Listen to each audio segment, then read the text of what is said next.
Hello, hello, and hello. I'm the S.O.C.K, aka you have been banned from the Mickey Mouse fan club for inappropriate behavior.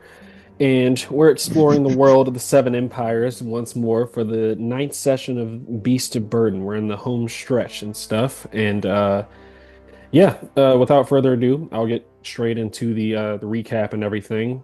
Um, Last session kind of connected some dots or started to connect some dots for some stuff that the players had seen before. Last session started off immediately after the party's tense encounter with the four-armed Fae. The group consulted Burke the Great to better understand Fae psychology and stuff for negotiations, and they learned that the Fae operate on a strict sense of value and transactional rules rather than like moral concepts and morality and stuff. And meanwhile, Brother Anton was still racked with immense guilt over killing a civilian while mind controlled during the Knoll chase, and he was choosing to walk barefoot without his armor or weapons as a form of penance. As the caravan traveled deeper into this strange realm, the party was forced to hack their way through magically regenerating thorn brambles, and they eventually discovered a ruined black opal temple that seemed to absorb the light around it. Inside, they found the grisly aftermath of a battle between Yeenagu worshipping Fey women with hyena mutations and also gnolls, and both groups seemingly died fighting a mass of undead wolves. While exploring the temple, Calwin the Chronicler investigated a series of murals that uncovered massive lore implications for the history of the anomalies they've encountered so far. The murals depicted an archhag known as the Midnight Matron who mated with Yeenagu, the demon lord of Knolls, to birth four demon hybrid hag daughters. And the scriptures imply that the Midnight Matron consumed a holy entity, likely the celestial Fae children, which led to her downfall and the creation of the corrupted trifold monsters that the party has been encountering. In the temple's observatory, they discovered a magically sealed chest, and Flindrikin, kind of in a very disturbing fashion, like I guess like play-dohed his way in through the keyhole, and inside was a cursed mirror that spawned three shadow demons when it reflected his reflection. And the party engaged in brief but chaotic combat, utilizing like holy smites, magic missiles, and Mulia's fiery infernal chain to dispatch the demons. And Flinder can creatively neutralize the mirror by gluing a cloak over it with miner's putty. After that, they looted the chest and got some powerful magic items, an obsidian witch knife, magical boots, and alongside was the Midnight Matron's research scrolls that detail how to warp planar energies. And the session concluded with the party looking out from the observatory and finally spotting the glowing blue flame of their destination, the Temple of Madeera. And that is where we pick up. So, we could either do like a time lapse sort of thing, unless you guys were specifically exploring this place I mean, further. we've been exploring it. I don't know if there's more to it than that. Yeah, I just I don't want to ever just say, hey, you guys are just kind of like grabbing the Sims and just dropping them in another location. You know what I mean? Yeah. Yeah, let's Did you just do that. guys did you guys play after the fight with the mirror chest? Like, was there a session after that that I wasn't here for, or is this Mm-mm. No, this this is is the we're mirror in chest. okay, so we're in the room with that Yeah, you're chest. in the observatory type room. Yeah. Okay. Yeah, I don't think there Oh, wasn't anything else in here. yeah, I remember what I wanted to do. See, that's why I asked. Yeah, What do I you want to do? remember. I want to take the mirror. Okay. I mean, what the hell could go wrong? Yeah, you can take the mirror. Hell yeah. How large is it? Like one slot, I Yeah, I would assume. probably honestly, I'll probably say two slots because it is the size of a chest. It's like the size of a chest, that sort of thing, or like the chest lid, if that makes sense. Yeah, yeah. So I'd say it's probably like the size of like torso to the top of the head, that type of size. Mm-hmm. You kind of have to get help from somebody and everything because it's embedded into the bottom of like the chest lid, so it's like you kind of have to like scrape out like the mirror and everything. You have to like carve through the edges of the wood and stuff. Yeah, sure. And there was only first floor and a second floor, correct? There wasn't anything else. Mm-mm. Not anything of note. And in the distance, we've seen a tower with blue flame. Yeah, Okay. And this isn't the Temple of Madeira. This is this isn't just a the Temple of tower. Madeira. No, the Temple of Madeira is maybe like 2, 3 days away, that sort of thing. Okay. Yeah, I think we didn't have to come here. We just chose to come here, if I recall. Yeah, you came through. You did help. I was going to detail that a little bit later, but I guess I could say it now. Fendel did help a little bit with just like, I mean, it has like more world implications than direct quest, but this was a place that was like very much corrupting the surrounding environment, that sort of thing, or had very much like a lot of lingering corruption. So he like scraped away a lot of like the demonic runes and all this sort of like dark magic stuff going on with it. So helps long term for like the setting itself, but yeah, you guys just came through here. I think Brother Anton is just he's catching his breath after that fight, and I lost a couple spell. Or I lost a spell, and my con is down from lack of sleep. So I'm not in the best fighting shape currently. Yeah. We can certainly go back and rest. I think we've earned our salt today. Yes, we can Yeah. report our findings and then continue on. Agreed. Sooner we can get out of here, the better. And let us return. As I look to our two NPC companions that are now NPCs and not PCs. Yeah, they're just T-posing. They're donkeys. they all carry our burdens. Absolutely T-posing. Maybe, yeah. They haven't rendered in yet, but yeah, no. So, Low poly. you guys make your way out of the temple and everything, and upon making your way back to camp, you see everybody's generally exhausted because you guys had to hack through a whole bunch of those brambles, like I said, to get here. So I think honestly, yeah, that now I remember, you guys pushed a point because you only travel 2 points in the day, but it's 1 point in this like forest because you made the four-armed fae angry and stuff. So yeah, you guys had chosen to like push, so that was like the point ahead that you guys went to and everything. Okay. Sounds good.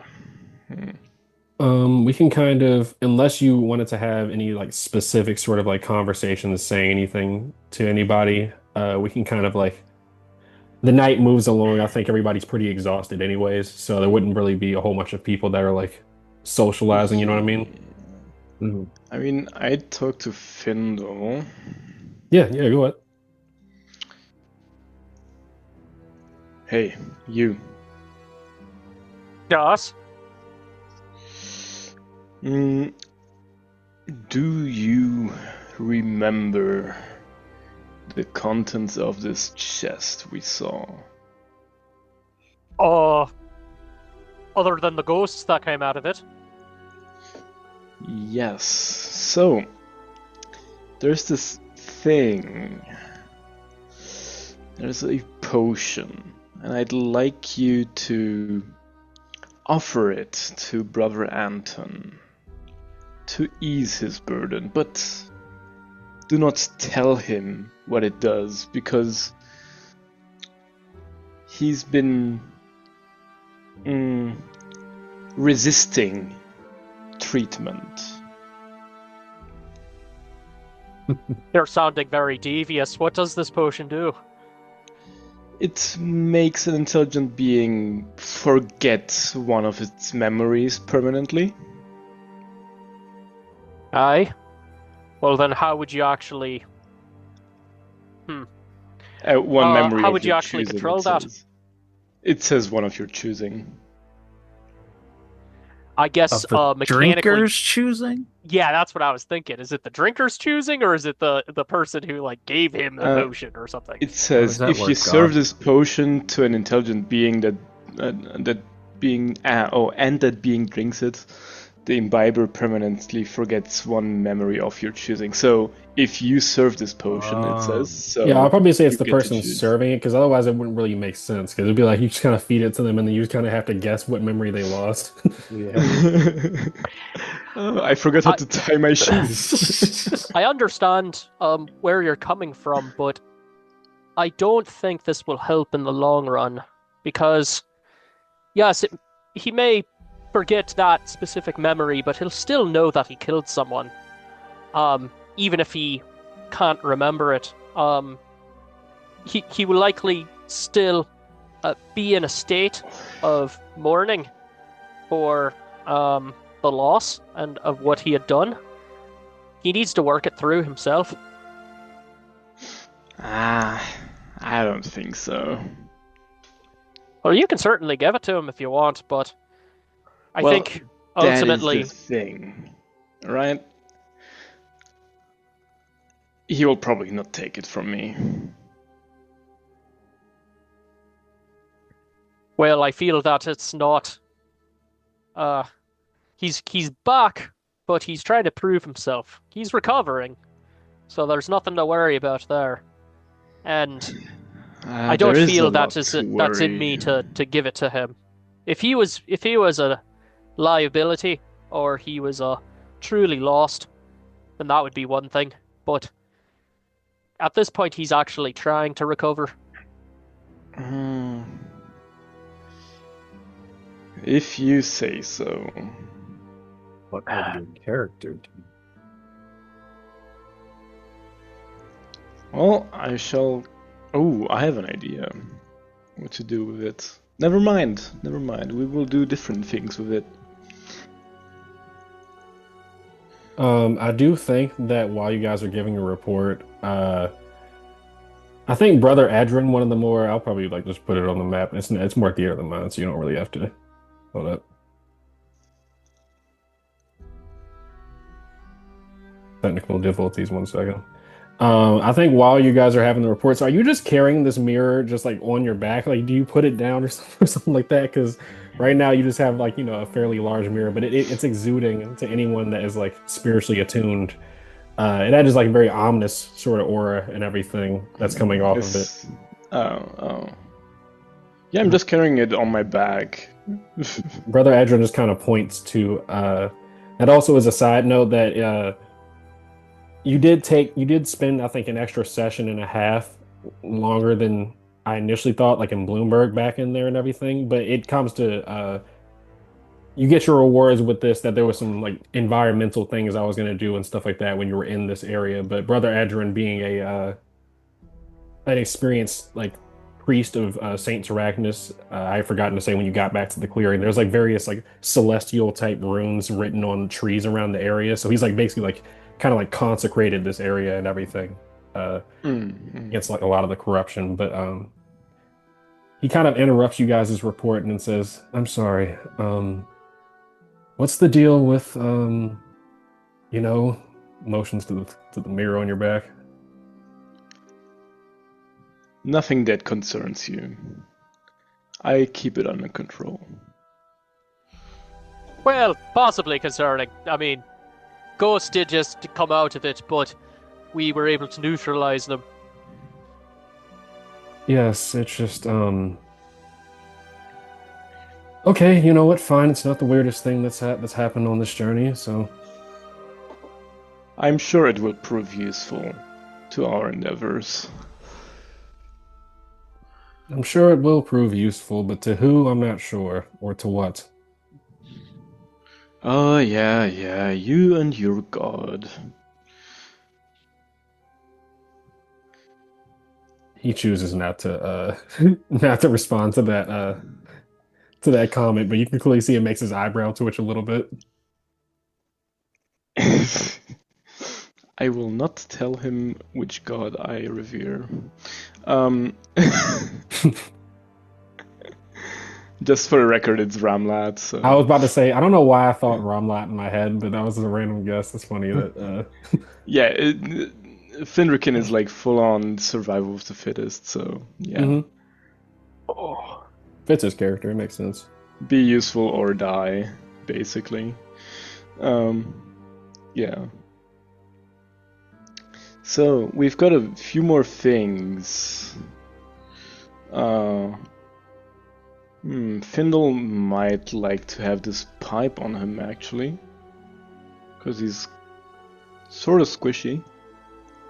Yeah, I guess while we have time before I get to Findle, you making your check to decipher through those scrolls and everything. Before we get to that, yeah, how does everybody want to divvy up the magic items you've gotten so far? Trying to find.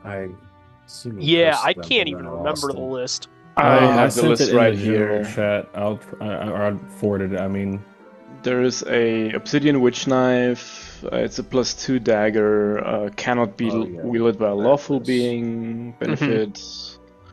When you cast a spell while holding this dagger, you may wound yourself with it, and the amount of damage you take you can add to your spellcasting check. A ring of Yinogu. It's a ring of a personality. It's chaotic, aggressive, overconfident, wants to provoke you into battle. I don't think my character would take any of these. Boots of the Cat, Pipe of the Rolling Hills. Pipe of the Rolling Hills, but I feel like that's more of a Findle type of item than for my character. Yeah, I mean he's what's the guy called? I am a Gandalf or Radagast type. They call him Findle. Yeah, you're a Radagast. They call him Findle the Green for a reason. Exactly. Yeah. be smoking the pipe a lot. Yeah. I mean, I'd be down to take either the boots or the ring. What were the boots? They're the boots of the cat. So you can jump up to a near distance from a standstill, and your checks to move silently are always easy DC 9. Gotcha.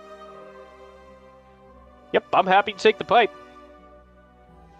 But I cannot find the stats for it to save my life. There we go. Right, I scrolled up a lot, and I think I found it. 3 times per day. If you regain 1d4 hit points when smoking. Yeah, to make it easier, I just forwarded it in the general chat for like our Discord and stuff.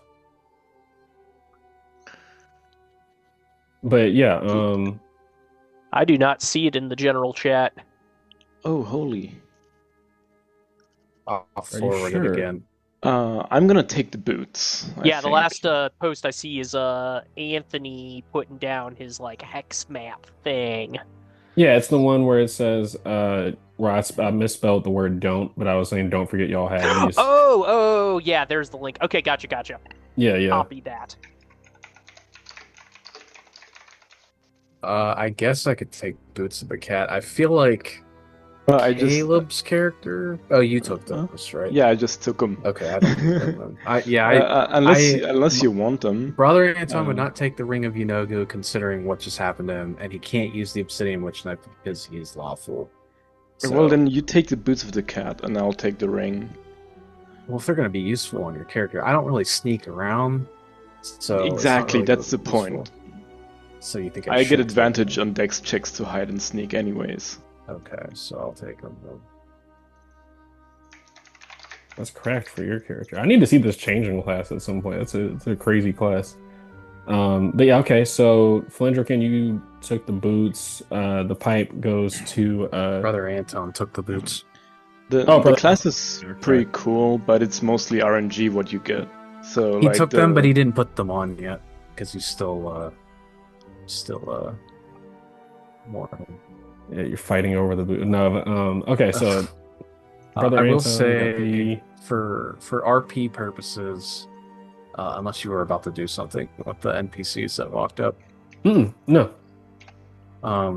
He would be like, I would imagine in a caravan, every time the caravan stops, they would probably set up something that would be like some sort of washing basin, which is probably like a wooden bowl on stilts that you just splash water in your face with.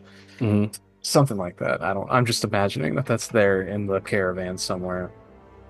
And he's just in his just plain civilian clothing, like he has no armor on.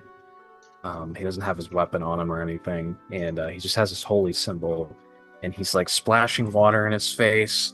His long hair's like hanging down, and he's like slicking the hair back with the water, and he's just praying to himself. And I wrote out a prayer. If you will be so kind as to let Hell me yeah. say it out for a second. Do it. He's praying to himself, and he says, "Lady of Light, hear my pleas, for I have committed a great sin against my fellow man. I seek your guidance on this journey ahead, and look to pay penance by laying down my life for my friends and allies alike. I look to join your side in the celestial halls, to guard the golden groves, and to drink and bathe in the sacred waters." And he's just like repeating this to himself like a mantra as he's like washing himself in the basin, um, keeping to himself, making sure nobody else really hears him. But he's kind of just saying that, and he's been like almost like a routine, like he's like sticking to like a strict like schedule of like when he does things in the camp now. Ever since he killed that person, Mhm. he's just been like isolating, quiet, keeping to himself, and then in like that's just kind of giving you a little bit of insight into like what's going on in his head. He's now coming to terms with like now he does realize that he needs to fight to help protect his allies, but he intends wholeheartedly on laying his life down in penance for killing an innocent person. That's just like what I wanted to do real quick. That's it for me. I won't steal the spotlight any longer. No, I love it when like you have like when like players do like RP moments of like doing stuff like that. So you're more than welcome to you guys are more than welcome to do stuff like that. Yeah, dude. I mean, we're only 3 people today anyway, so it's not That's that exactly what I was thinking. It's like Right. there's only 3 people. We need Well, some content. big. We I don't need some wanna make- content. I don't want to make the whole game about myself. Wink, wink. No, I'm just kidding. He's John Shadowdark. Inside joke. He is the beast of burden.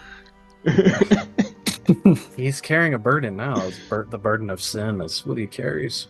Well, the main character hasn't joined in the campaign for quite some time, so Yeah. Yeah, Mr. Your Main lackey. character. Right. Oh yeah. Fallow shows up and just fixes everything because he's God. Right. Yeah, He's secretly an and archangel. there's a lot of main characters out there. Yeah. Holy shit! All right. Yeah, so that's kind of what Brother Anton is doing. He in between like and he's like taking on the hard labor jobs too. So when it's like moving sacks of grain from one side of the camp to the other to feed the horses, like he's doing that. You know, he's like walking around like shirtless, completely bare chested, just like working in the hot sun. I don't know if there's any sun where we're at or not. Yeah, there's the for sure don't look up. I didn't want to like emphasize it because once again, I don't want to like extend things for too long, but yeah, there's the whole thing with like the starlight. And when people look up, it like compels them to try to reach the stars as much as they can. There is a sun that's like surrounded by like 3 rings, kind of like a Saturn ring, but they're all different colors based on your emotion. It doesn't generate any heat though, which is like the weirdest part. So it's like you still have that like really like, it is pretty cold just because of the dragon's influence on the material plane and stuff. But yeah, you're like, bare chested, doing work and stuff.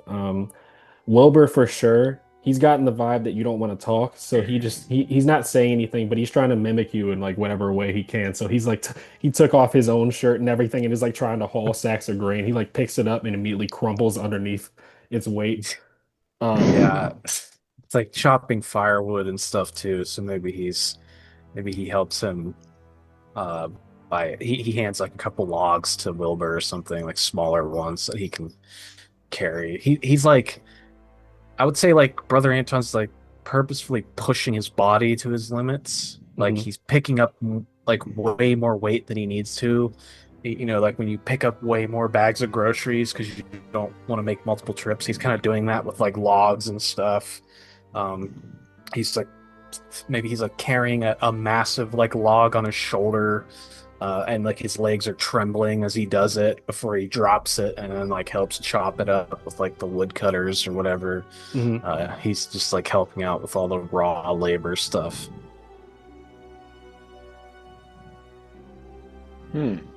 As a form Flindrikin, of on the other self-punishment. hand, will literally just sit there and fucking look at his fingernails. He's gonna let everyone else do the heavy lifting. Yeah, a couple of the citizens and like crawlers, just different people in the caravan that are hard at work, kind of like glance over and look at you. They don't say anything because you kind of freak people out with your display of like multi-limbed like branch cutting and stuff. But yeah, a couple people give you like side eyes and stuff as they are like hauling wheelbarrows and all that stuff. I think Vindal would be kind of scouting ahead and scouting around like the perimeter, and using his cloak to kind of keep hidden, since it's meant to kind of blend in with natural settings, especially woodland. So he's going to just try to figure out of any potential threats or maybe any potential opportunities of something to either find like a shortcut or herbs that will be beneficial. He is an herbalist, that sort of thing. Okay, yeah. Making me a little wisdom check, I'll say, with either intelligence or wisdom with advantage because you're a nature boy. Gotcha. Wisdom or intelligence? Whichever one you want to use. Whichever one. All right. Whip. 17. Okay. So this will come into play for sure for the next day. I was going to explain some stuff, but I'll just explain it a little bit later. Long story short, I was going to do like a sort of thing just to like kind of like as a time lapse because it is like a very hard to navigate sort of area. So it's like, full of brambles and all that sort of stuff. Yep. With that check, you'll be able to get out of here. There will be pretty much like 2 more days of travel, that sort of thing. But you've like basically shortened it to it just being that. Like I won't really be doing a whole bunch with like rolling for any complications or anything of the sort. You do see that as far as a shortcut, like the shortcut that you do find, you're kind of moving your way through these brambles. It's honestly very strange because when you had first entered this area, I don't know if you remember, I had like this, it's a long time ago, so it's understandable if not. But the trees have like this very weird sort of alive quality to them. Occasionally you see these like underneath the surface of the bark. It almost seems like there's like a pulsing sort of movement that goes upwards, like a heart, if that makes sense. Okay. It's a little bit of like a fleshy sort of like way they move in the wind. But specifically when you aren't looking directly at them, it almost feels like in your peripheral vision that they're like leaning towards you. But as you make your way through this area specifically, the branches overhead kind of knit together like this thorned net in a sense. But you kind of notice as you look up and are passing over these trees of dark bark, they kind of look like fingers like pointing at you and stuff. They like follow you as you're moving through. Interesting. Do I get a sense that I could make some sort of offering to the woodland and the kind of bushes and trees and everything that kind of surrounds me to maybe not hinder our passage as much?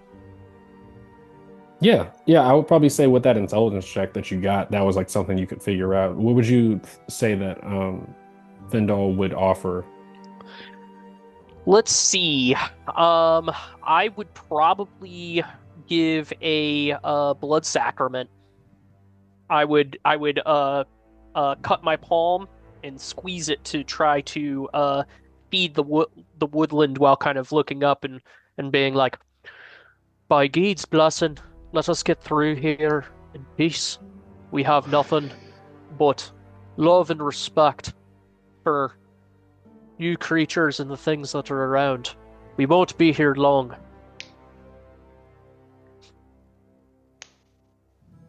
And that will be his prayer.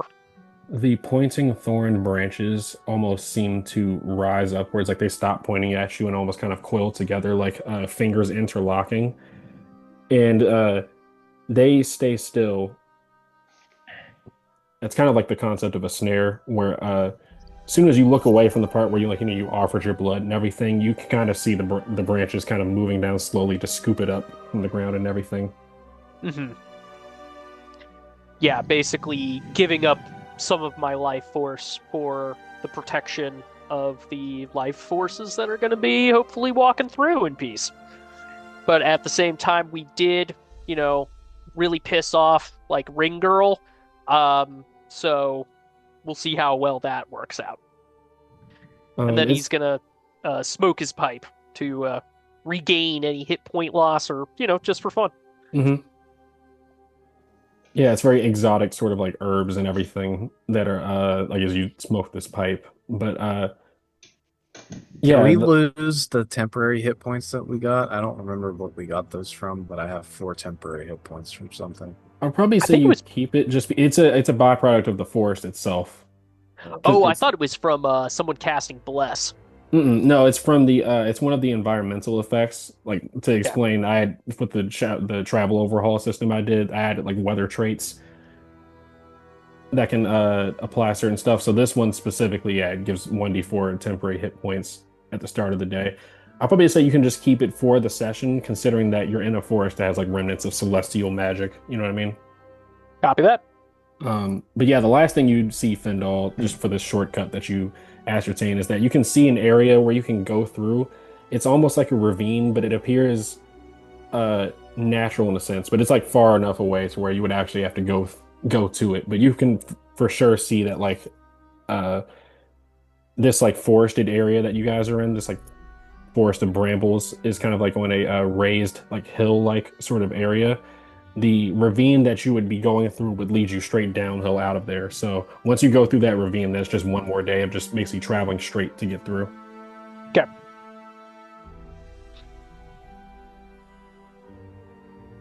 Alrighty. Well,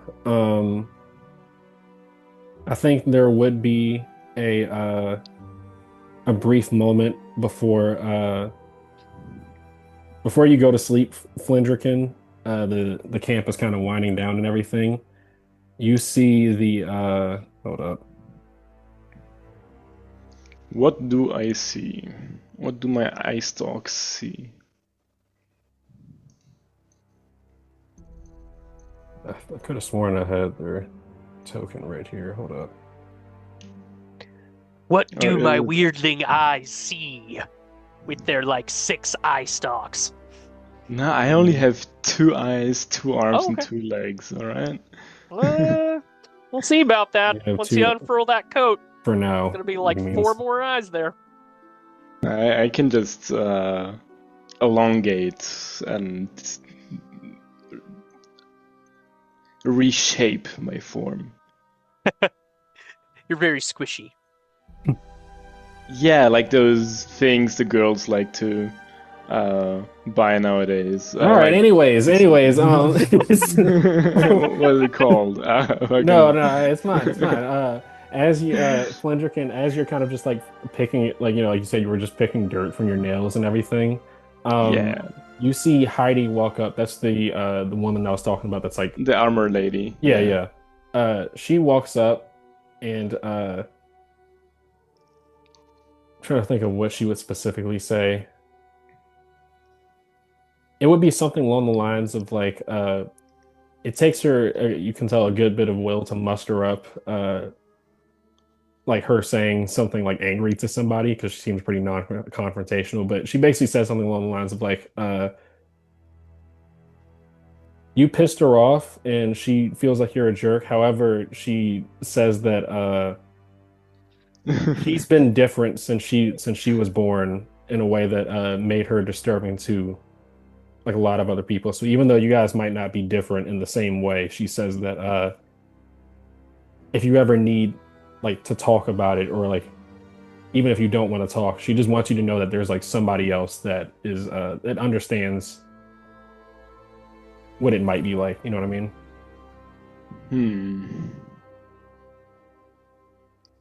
What would Flindrikin answer to that? Well,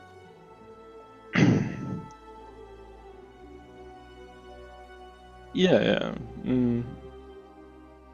Well, thank you, Heidi, because he kind of doesn't really care, but he tries. Yeah. Yet, I am not ashamed of my form. It's what makes me useful. And usefulness is more important than appearance. Maybe you have yet to understand that when people fear you, that just means they give you power over them. And if you let that have power over you, who is winning, and I pointed at her, you always want to be the one in the position of power.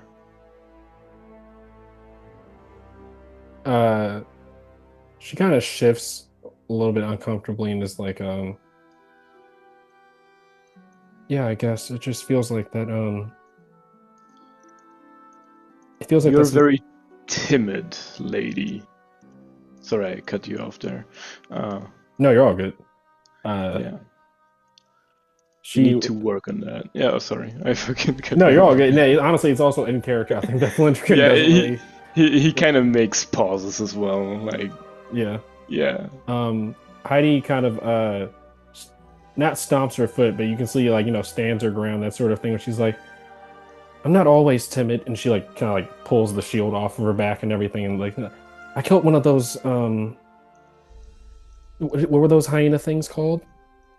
Nolds. Yeah, well, I shot one through the head and stuff. So, well, I know. I'm just trying to say that there's. I get what you're saying. It's just it seems like that's a little bit like a lonely way to live and stuff. Well, I'm not lonely. I'm surrounded by all of you, and look at you. You're coming up to me. I'm not lonely. You're keeping me company. Yet, are you truly prepared to risk your life? Or was that just a fluke to kill one of those gnolls? What does it take for you to risk your life? What does it take to bring out the strength that you have within you, that you're burying beneath all that armor? What are you, afraid of getting stabbed? As he leans in and he like gets taller and kind of towers over her, clearly trying to like not frighten her that she runs away, but like, be like spooky scary, so she kind of trembles a little bit in her boots to make her understand that she needs to put her foot down. She kind of steps for a little. You can see very much that like she is having like she like swallows and is like trying to has to steel herself and stuff, but she does like stand her ground and is like I walked up to you not because I like you. Like I said, I still think that you're a jerk, but I spent my life growing up trying to be useful to everybody, and I wear this armor because I don't like that. I don't like people being scared of me. I spent my life growing up trying to be useful to other people to make up for the way I look and everything. And I joined this caravan because Captain Knuckle, I had gotten myself locked up. I'm not going to give you the whole spiel. It's just I used to steal stuff for people, and one time a job went wrong, and they put me on death row. Captain Knuckle got me out on the condition that I serve as the guards and stuff. But I came here because I care about other people. There's more to life than just being useful, is what I'm trying to say. And yes, I understand, but your motivation is what is wrong. You shouldn't be going around and try to please people just because you're afraid what they'll think of you because you look different. You should do things that are useful to yourself and, by extension, the people you care about, not just to garner favor with strangers. You should think about that. And he puts his hand on her shoulder. I don't mean well and I don't mean evil. This is just a fact of life. I guess I get it. You can say it actually makes her think and stuff, and she'll kind of just give you a nod and walk off. He nods back. You know what? Hold on. What kind of person does she strike me as? Like fighting style wise. Oh, definitely range combat for sure. Well, she's more of like she'd be like a roguish type of, or like roguish or ranger type character. Like a ranger kind of person. All right. I'm really thinking of parting with the ring. The Ring of Yunagu? Yeah, because it's aggressive and overconfident. That might actually help her out with her personality issues, as Flindrikin sees it. Okay, yeah. Well, you give her the ring, and she puts it on. Shortly afterwards, like kind of like chaotic hyena like laughter rings off of the or sounds off from the ring and everything, and she kind of like grabs her arm around it to like silence it and stuff. But yeah, she's like fiddling with it, so she'll thank you for that and everything. This should help. Maybe she's gonna come out of the shadows at some point and save her ass. So maybe, or she'll just be like, go totally crazy. It'd be a loose end that we'll have to deal with. That's also fine for me. Yep, I dig it. I like some chaos in my life. Who would have guessed the multi-armed figure likes a little bit of chaos? But yeah, let me turn my fan on real quick. Give me 1 second. Universally hot. Let's see. Sorry, it started getting hot out of nowhere. But yeah, so the night, or everybody is winded down by now. Findal, you can go ahead and make me a, I believe it's a DC 15 intelligence check. I had it. 15 intelligence, straight roll? Yeah. Cool. And this is for me to figure out the scrolls? Yeah, I was about to describe it, yeah. Nat 19. 19, wait, 23, I mean. Yeah, so you're parsing through these scrolls. They're written in ancient Sylvan, and they basically, like I said before, the robe that you currently have on, I can't remember the name of your current magic item, the robe that you have. The Cloak of the Wild. The Cloak of the Wilds, yeah. So you can tell that this is like the one that you have on is like a prototype that she was working on, and it kind of clicks things together how she was able to, and why she was so obsessed with like did the music stop for me or was that just for you guys? No, it's fine. Yeah, okay. It stopped for the time being, and Findal's kind of sitting there with his pipe smoking it, being like, reminiscence, like, just kind of like looking over it and mumbling to himself. Yeah, there's plenty of pages that have been started and stopped because it's written by a hag. Specifically, you can tell this is a night hag, so they have a lot more connections to abyssal, infernal sort of like dealings and everything. But occasionally it just goes off like getting fixated on one word and just writing it over and over again until it she could like censored her mind and stuff. But she was specifically clearly mad. Indeed. Yeah, she was specifically obsessed with gaining divinity. There's a lot of like sections analyzing how Saint Taragnus was able to ascend to godhood and everything, but the Midnight Matron clearly like fixated on the concept of like collecting and coalescing like planar energies into like one location and stuff. And it kind of like has details of her contract with Yunagu. So Yunagu is supposed to get the material plane equivalent, which is kind of like, which you could guess was like the abyssal corruption of like the Bloomberg area and stuff. Mm-hmm. And just like you can tell with the cloak having like that sort of like forest landscape on the inner side of the cloak and everything, this is a like captured section of the Feywild itself. It's like taking the actual like what you would call like atoms, like the actual molecular structure of like the plane itself, and collecting it into an item. So yours was like a prototype, but upon you reading through these scrolls and everything, yeah, it kind of has the details that yeah, the Yunagu gets the material plane counterpart to make a basically a permanent portal and stuff, and in exchange, she was just basically going to take her section of the Feywild and fuck off. But uh, she perished before that because she attempted to eat the consume the children of an angel and a dryad. Upon you being able to figure out these sort of like planar calculations and stuff, you complete the ritual that she was going to use on not this robe that you have on specifically, but just on like a magical robe that she had for this sort of thing. The dark green cloak has these silver sort of embroideries that start to glow and etch themselves along the outer edges of your cloak. Mm-hmm. And it has that similar sort of like iconography you saw at the Black Opal Temple, where it has like the faces of like old like hag women with their eyes sewn shut and everything.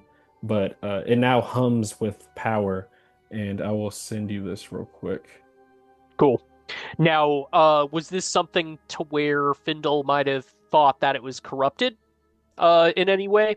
Or No, is this not. something It that's could be like used safe for to do? Yeah, it could be used for corruption if like the person like so wished, but it's not corrupted itself. Sorry, I'm trying to Gotcha. figure out. I guess I'll just DM it to you. Yeah, because I'd been fine with just being like, if it turns it into something, but then all of a sudden it's like demonic and gonna try to like possess me or something like that. I'm just like, I think I'll be safe and stick with the prototype version. Yeah, no, it's not. It's not like that. I'll go with the alpha test, but sounds like it's gonna be dope. Yeah, it was centered around like the Midnight Matron was, like I said, was like obsessed with capturing planar energies. Like she wanted to become a god, but more so specifically, she wanted to have her own like domain, her own realm, specifically, and just the Feywild wasn't enough. So she was As hold all up. petty tyrants want, But you complete can see control over their own domain. indeed, you can see that's why I particularly why she was. Yeah, you already sent this to me. Okay, I'm remembering now. Yeah, I had to go through Okay. our DMs to find it. But yeah, she was Cool. specifically you can see like the sections where she found out about the Celestial Fae children, because she immediately like, you can tell like got like ecstatic to an insane degree at the concept of like, just the opportunity that she had with that. But she wasn't able to contain that divinity. And is this on top of the benefits that I already had, or is this replacing them? That is a good point. Give me 1 second.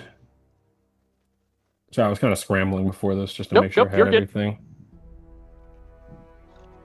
Because, and to remind you, basically, what my cloak does is I can't be surprised, except I'm super stinky, so I have disadvantage on charisma checks. And then the main benefit is it gives me an extra 10 slots in that kind of interdimensional space within the cloak that kind of looks like the Fey realm. Yeah, so your robe turns, it has those benefits, just like the slots and stuff. But yeah, it gains the benefit of the robe of the druid. So yeah, it makes it so your unarmed AC is 15 plus your dex modifier, and then twice per day you can regain the ability to cast one lost spell. All right. Yeah, that is insane. I no longer need bark skin. That's pretty crazy. Yeah. Right? It'll make sense when we get to the last session of this. That like I'm kind of like equipping you guys for. We haven't done any sort of like epic level, sort of like like high level, boss stuff yet, with the exception of some stuff. So, it will be put to use. But yeah, the night passes, and upon you guys starting the next day, hold up. It kind of makes me feel bad about giving away a ring. But whatever. It's okay. I like the idea of potentially Heidi going a little cray. Also, just to clarify, it's not like I didn't give Findle like the wish spell or something like that because his cloak was no. his cloak was more utility to start off. It just had like extra gear slots. It basically acted as like a miniature No, bag of holding situation. that's exactly not what I mean. What I mean is you foreshadowed us needing all that shit for last session. I'm actually S.O.C.K's favorite, so this is why I get all the cool items, and you guys are just gonna have to deal with trash. I think I'm gonna have to goad my NPC into fighting the last boss. Apparently, we kind of need that. You never know. It'll be fun. She only has 4 HP anyways. It's fine. If it also comes down to it where you feel like you want everybody here, we can also do the last session on a Tuesday. Yeah, that would be fun. But yeah, I'm just trying to make sure I have everything together.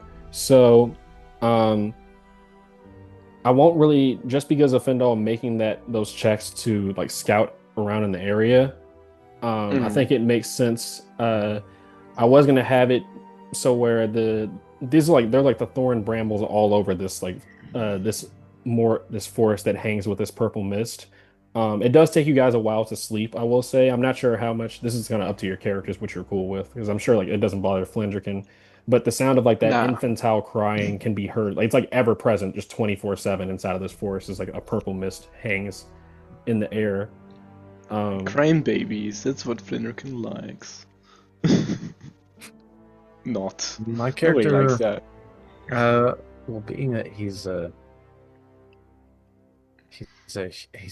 man of the gods, that it would probably disturb him in some way, shape, or form. He's trying to like block it out, I would say, but with it being so ever present, I could just imagine like a montage of him like in well,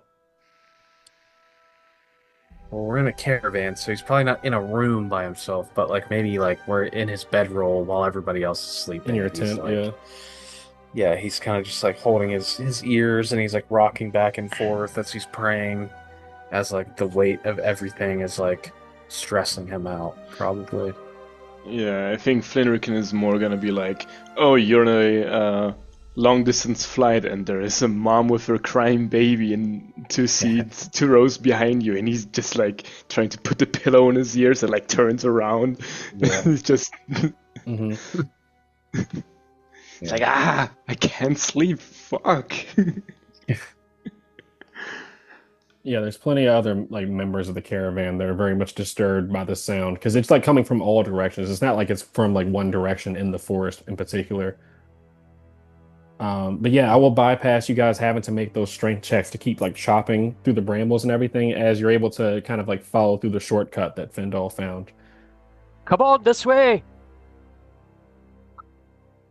Alright, Flindrikin would go, I think like front of the pack, actually. Alright. Because he is a scout by trade. That's what he does. Cool. And I will talk to, like, if I see Flindrikin kind of going off on his own ahead of us, I'll just kind of like give him quick directions of like what I saw the day before, of kind of just being like, this is kind of the direction we're going.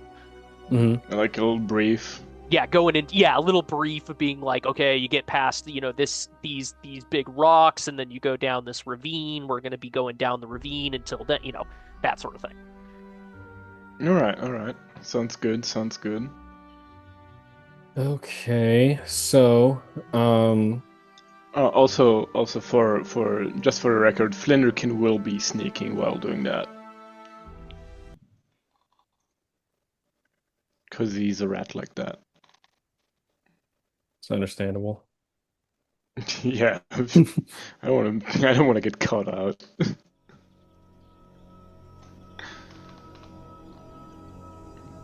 Oh no! What record happened? was just changing some stuff real quick.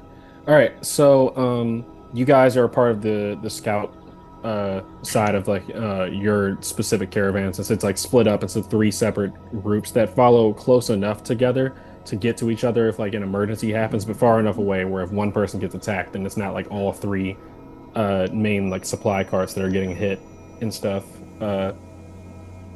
You guys begin your day to go scouting ahead, Brother Anton, Flindrikin, and Findle. But you see Heidi is sent along with you guys as multiple members are starting to either like mentally lose it a little bit just from traveling a this very chaotic sort of like realm and stuff. That and then just general exhaustion and everything. You guys are crawlers, so it's like it takes a second for you to like remember it sometimes, but it's just like when you had that debate about like with the guards about the whole dragon coming to Fort Fairhollow, that regular people cannot keep up with the same pace that you guys can. Like you guys are far more used to like things that crawlers go through, you know what I mean? So yeah. Just to explain like the rotation and stuff. This is me giving a lower explanation for certain players dropping in and out, you know. But yeah, Heidi is sent along with you guys for the scout team, and I'm about to describe the area you get to.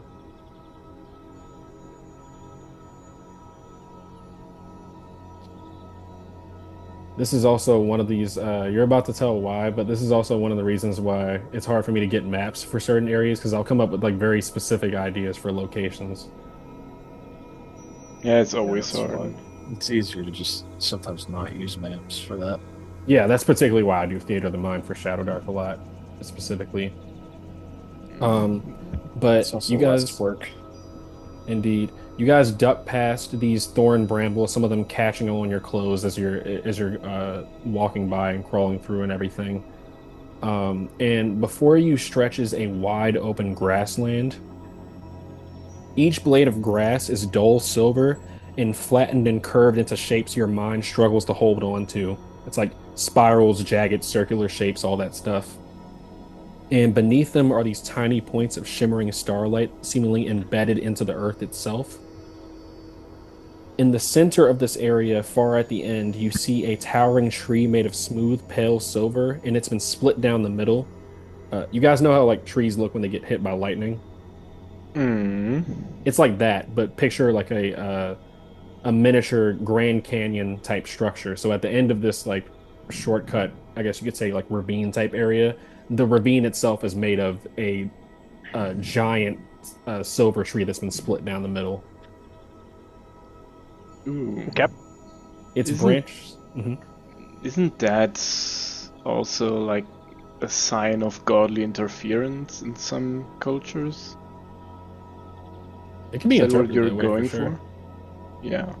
I didn't intentionally make it that way, but honestly, it makes sense considering the history of like this place with like these celestial fae children being like stolen. Yeah, and eaten like and in Chinese history, like East Asian, I think also the Koreans did it. They made like what's it called? Like charms and stuff out of trees that are hit by lightning because it's close to the heavens. It's honestly pretty cool. I never even thought about that. Yeah. But yeah, you guys see this split tree. Its branches are hanging low and heavy, and there are shapes at the end of the branches that are too far away for you guys to tell like what they are. You kind of have to walk up to them. And this tree, you said the tree is like large enough to be like a Grand Canyon type thing? Yeah, that's why I say like so miniature Grand Canyon. It's like if you're passing through a ridge. It's just a canyon. So are we Essentially, walking like in between the tree right now? That's at the far. That's at the far end. That's like where you would be. That's like picture the exit of this grassland area is a ravine type area, but the two sides of the ravine are the two halves of the split tree. We feel any sorts of compulsion when looking at the galaxy-looking patterns on the ground.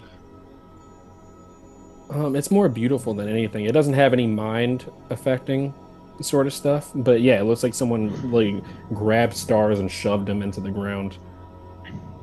That's pretty. That's cool. Is it like a multiple branching canyon, or is it like a single deep trench? A single deep trench. Okay, that's I'm like not going as good with straight like a tree yeah. trunk Yeah, idea. it's like just this kind of thing. It's just that's how massive the tree formerly was. That it would be big enough. It's like picture like California redwoods, but like times two. Mm-hmm. Something split it down. Something split it down the middle almost, and the two halves that fell to the side now form this sort of like ravine canyon sort of thing. Okay. How high up are the walls, give or take? I'm not good with distances, so I would probably say because I'm I'm kind of getting two pictures in my mind. Like these are like absolutely Goliath trees that are far like multitudes larger than anything that the Earth has ever produced, or it's going to be like you were saying, like double the size of a redwood tree, which, if you cut a redwood in half and measure it on either side, that's probably going to be like 20, 30 feet at most. Yeah, I would say it would be the former. It would be the former for sure. Like former, this is okay, so like this is like sort of thing. Yeah. Yeah, this is like prehistoric gargantuan. Yeah, it was one Goliath of a silver tree that was just split down the middle. So now it forms its own little like landscape. Do we see any living creatures roaming around the attic glance? It seems kind of open. There's more, there's still like plenty of material plane animals that are passing through the thorny brambles as you guys were traveling, but in this area specifically, no. It almost seems like they're taking a circular, like wide berth around it. Which, I mean, it kind of sort of makes sense considering this forest, like, it's threatening to you guys, but it seems like for whatever reason the four-armed fae has like a soft spot for the animals, as the material plane animals are like the thorn brambles kind of retreat in their presence and like let them pass through and then just close back around. So this is like a sanctuary area for them, and the area you guys are at right now, this grassland, is like the beginning of the exit. Okay. All right. Would it be possible for people on foot to be able to like climb up on this fallen silver tree, so where they're not actually in the canyon, so where it's like they can like follow along but like up top? I assume it's like the size of a mountain. They could, but it would be depends. They could, but it would be kind of hard only because it's not like so at the top of this, quote unquote ravine on either side, it would just be a whole bunch of branches. There's no like, place to walk. So you would, if you took all the time, it would take a long time to climb to the top of either side. But once you got to the top, you would pretty much just have to be like either swinging or like climbing the branches and stuff. Okay, gotcha. Yeah, I was mostly kind of thinking in the idea. Can you guys hear me still? Yeah. Oh, okay, I got like this error message of like Zoom is not responding. I'm like, what are you talking about? Your I can still camera's frozen. Oh, that may be it. Okay. So I'll fix that in a second here. Yeah, what was kind of going through my head is to not get ambushed. But it sounds like if we do get ambushed from above, it's gonna be something that can like climb and be super nimble anyways. So let's go on down the trench. Yeah, as we walk, I take a knee and I just I pull out like a vial, like an empty vial or a bottle or something. Mm-hmm. I don't necessarily have one in my inventory, but I assume that those are like readily available. So I take out a vial and I just like scoop my hand into the ground with like the starry like stuff, and I try to like kind of put some into like the bottle and I cork it, kind of like taking sand from like a foreign country or something. He kind of does something like that with this soil, and he puts it into like a jar or something. Mm-hmm. It's just something that he does. Yeah, there's something odd to it. I wouldn't say this feature fully activates, but upon you scooping up the ground, scooping up the earth and everything, You notice that these like those like motes of starlight are these like crystal sort of shaped like objects and stuff that have like the starlight within. Upon you scooping them into the bottle, you can see within the bottle as you like move it around, they kind of like uh, not leap, but they kind of zip and move around in response to movement. And uh, Ian's Zoom crashed.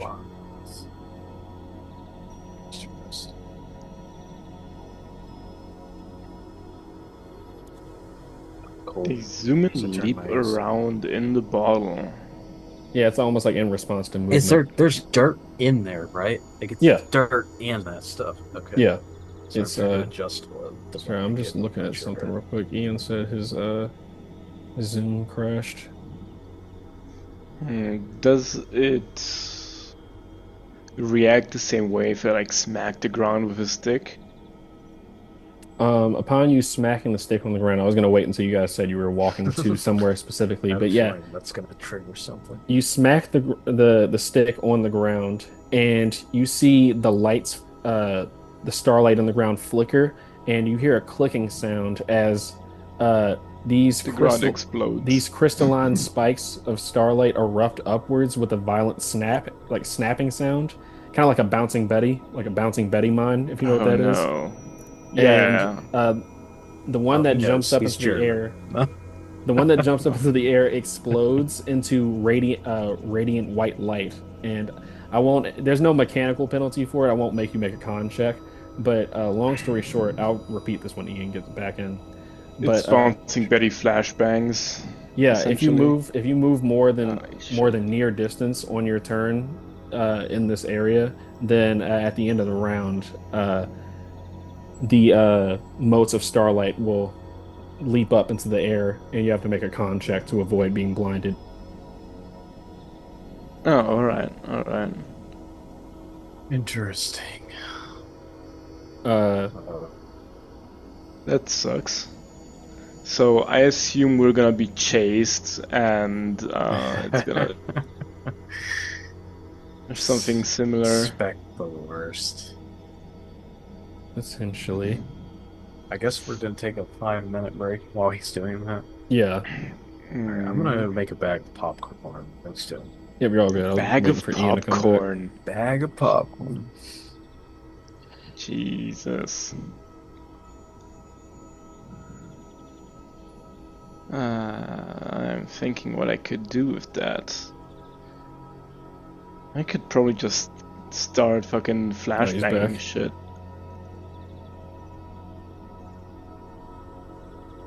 Guess who's back? Yep. Zoom does not like my camera suddenly, so yeah, it keeps completely crashing. That sucks. Yep. Oh well. To explain, Ian, the area that you guys walked into, what point did it crash for you? Pretty much like right around when I stopped talking, I was asking of like, if we could get ambushed and all that stuff, and yeah, that was pretty much it. Okay, well, Flindrikin was testing out the area, and it appears that the motes of starlight that are in the ground are these like crystal spike sort of shapes, and they're motion activated essentially. So if you move more than half near in this area, at the end of the round, they leap up in the air, kind of like a bouncing Betty mine, and then they explode into white radiant light that makes you make a con check to avoid being blinded. Okay, so be careful of essentially organic mines, is what I'm hearing. Okay. Yeah, they're basically bouncing Betty flashbangs. Bouncing Betty. Exactly. Well, I'd like... You guys can get some water if you want. There's a few things. Yeah, I already got me something to drink. How does it react to fire? Is my question. I'll take like someone's torch and like sprinkle those little pebbles in there. I think as you Are you just like putting it on like the dirt that Brother Anton got, or are you just like on the ground? I'll just like scoop like not even a handful. I'll just pick up like single crystals, like 3 or 4. And I'll just drop them in. Like I suspect like those single crystals are like not marble sized. They're probably like the size of a corn or something. Yeah, I would say a little bit bigger than a corn. It's between the size of a marble and a corn, so like the small marbles or something. All right. They don't seem to react to the fire or anything. All right, cool. They don't react to fire. What else? What else could they react to? Water? Water has a similar. Honestly, it just makes them look more beautiful when you put water on them because it washes off the dirt. So it's like literally like a crystal that has starlight within it and stuff. So it's like this iridescent sort of pattern. All right. What if I try to crush one between my fingers? You crush it between your fingers, and then that's the blinding white light and everything that blinds you for a couple seconds. Okay. I'm back. I'm trying to figure these pebbles out. Oh yeah, you know what? Petals? All right. In these pebbles. Starlight crystals. Pebbles. Yeah, the starlight crystals. Can I take some time and sift? Sift through them, so I can like grab those pebbles. You can put them in the. Basically, I want to fill like a purse, someone's coin purse with only those pebbles. You can collect the crystals if you like. You can have a bag of crystals and stuff. Yeah, I'm gonna get fill up an entire bag. Some devious shenanigans with those for sure. Yeah. I got sunshine in the bag, is what they say. Sunshine in the bag, yeah. Actually, you really do have some sunshine in the bag. But are you guys going any further into are you approaching the tree that is like that's the beginning of the exit of the canyon, or are you for sure. No, we're turning around and we're going all the way back to Fort Fairhollow. Yep. You know what? Fair enough. All right, that's the end of the quest. Yep. We're done here. But yeah, so you guys get close here. Suckers. You see the shapes hanging from the tree are teeth, hundreds of them, all threaded together with strands of hair and sinew. And they're all organized and grouped together by type and size. Like there's humanoid teeth in one area, animal teeth in the other, and they're just clinking softly in the wind like wind chimes. Sweet. So we're going in her home? Yeah, you can like her home is like near the exit of the area. Yeah. Okay. Or it's the beginning of the exit is what I mean. At the base of the tree, upon you guys walking up, you see tables and chairs, and on each chair are meticulously crafted figurines made of teeth. One figure is like this tall figure with elongated limbs, and it's like fangs are like kind of like glued together or bound together to like form the shape of wings. You can tell that this figure is supposed to be a figure of an angel. There's a smaller female figure that's shaped that has like these like vine-like shapes coming down, but it's like very crude, almost like a child made it. And there's like the rest of them are like several smaller figures that are shaped like children.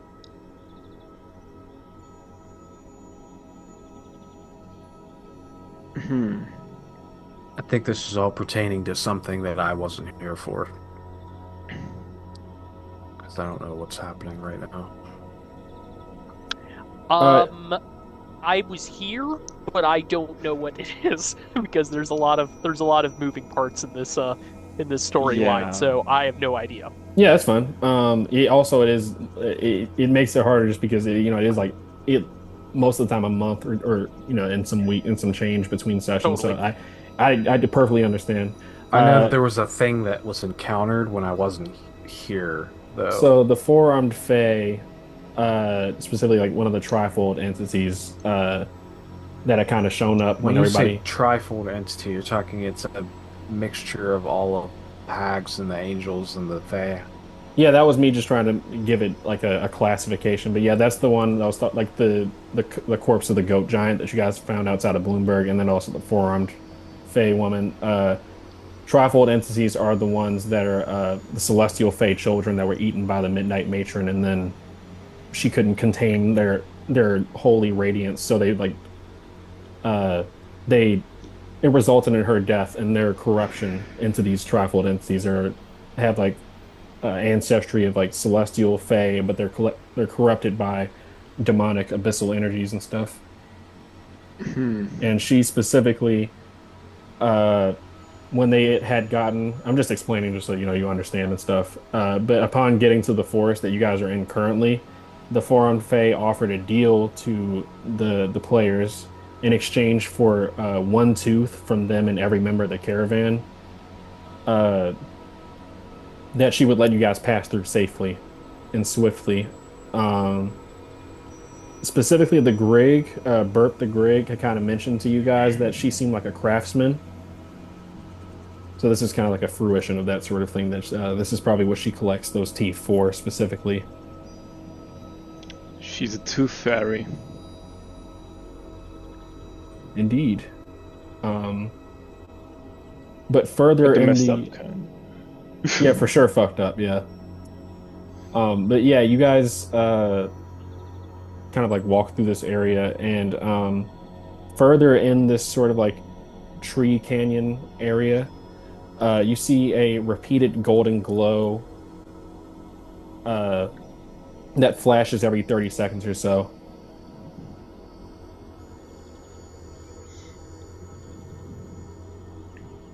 Sorry, a golden And orb? A golden we have glow. to, Golden glow, okay. and we can't avoid it. We have to go towards it, basically. Well, yeah, this is me trying to give you. I was gonna do some other stuff beforehand, but it was I was just trying to let you go straight through because Fendal did like a whole shortcut sort of thing. So this is the shortcut that you could have found, but you did. Okay. Cool. Yeah, I guess we go towards it. Yep. Um, Can I cast Detect Magic to maybe get an idea of if it's like dangerous or not? yeah. You can cast Detect Magic for sure. Cool. That passes. Alrighty. Yeah. So you can detect the presence of Fey, two Fey entities very similar to Burp the Grig, like within that area where the golden glow is coming from. Looks like I found some of your family members, Burp. Would you mind going in front of us and saying hi to them? And saying that we're very important, pay attention, where we are not here to harm anybody, we're just looking to pass through. Yeah, I guess I could. It'd be doing us a solid. Well, does my hair look all right? I don't want I to set a bad lick my first impression. thumb and I kind of like rub it all in one direction. Now you're looking perfect. Nice. And he'll kind of like And it looks crazy. yeah. He wouldn't Like he wouldn't it's like have a it any other huge way. cowlick and stuff like that, and it's just yeah. He wouldn't have it any other way. So he kind of like does like the cricket sound because like he rubs his legs together, his like cricket legs together in celebration. He'll hop forwards and kind of lead the way. Break a leg. Further in the canyon, the air starts to smell heavily of salt water and rotted fruit. And you step through this area that looks like it was once a nursery. There's like root woven cradles hanging from the ceiling, and each is lined with like hair and feathers, bits of cloth, all that sort of stuff. And there's like baby mobiles hanging above that are made of teeth. On the walls of this specific area, as you guys are getting closer, there's like these childlike carvings that look like that look exactly like the figurines made of teeth you guys saw at like the table outside. As you get to the area, you discover the source of this golden glow. The first thing you notice before you see the Griggs is mounted onto a trunk is a severed head of a silver dryad.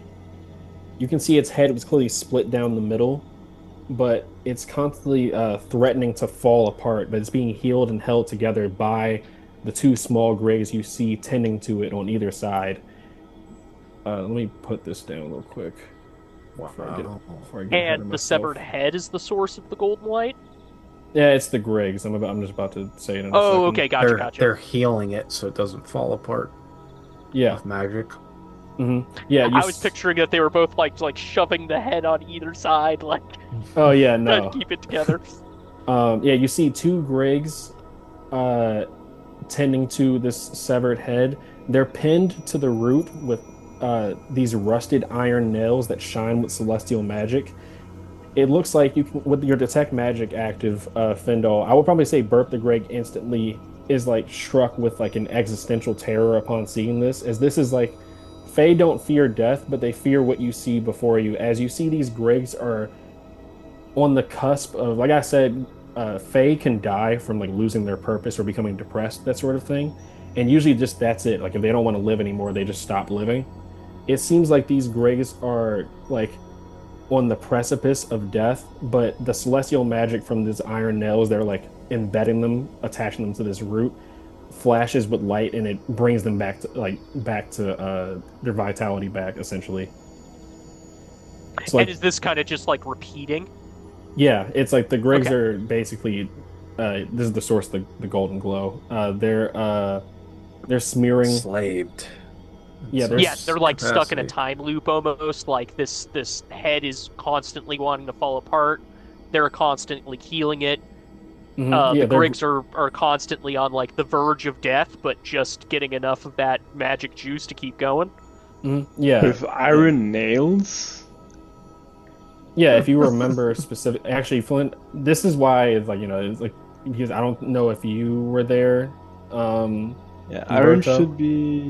should be bad for Fae, right? So Yeah, it's Cold iron is bad for Fae. well, iron in general is, there's no warm iron.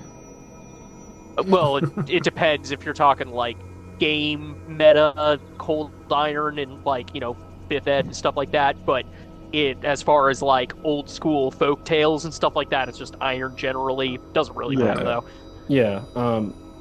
The Griggs that are like nailed are this is what's making the golden glow is that you can see they're taking the fairy dust and smearing it onto the dryad's face over and over.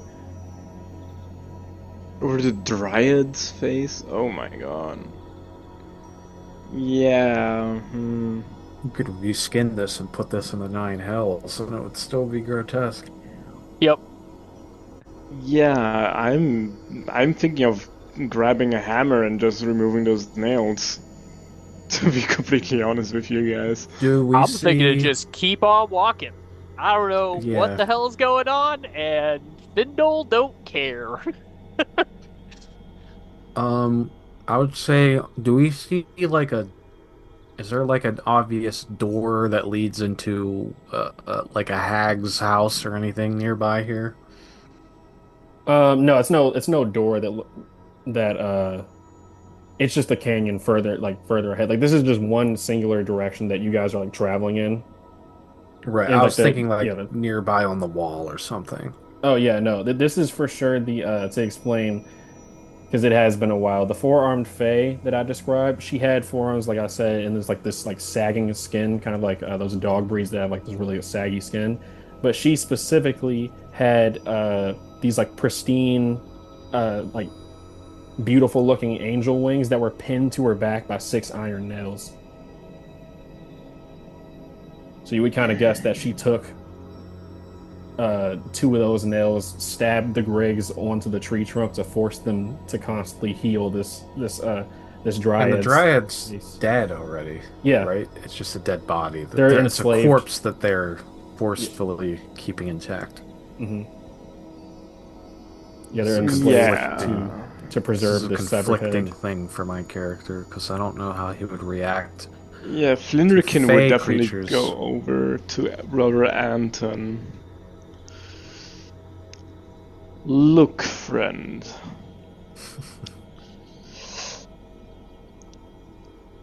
You and I, we are very different.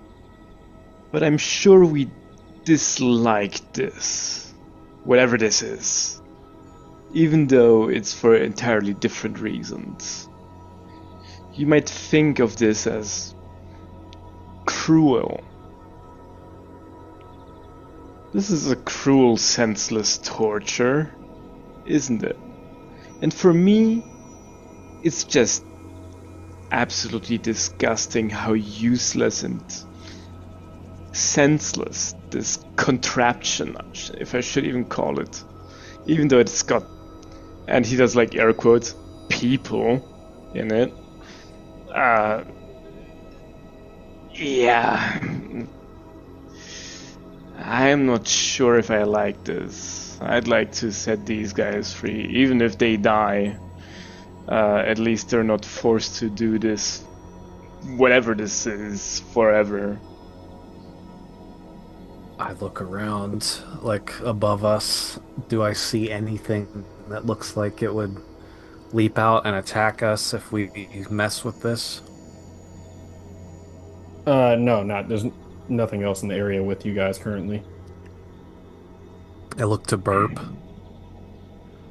and I gauge what Burp is. Burp doing anything? Is he like trying to help them, or That's what I was something? gonna ask too. Is being like, maybe before we destroy it, we should see what Burp comes back with.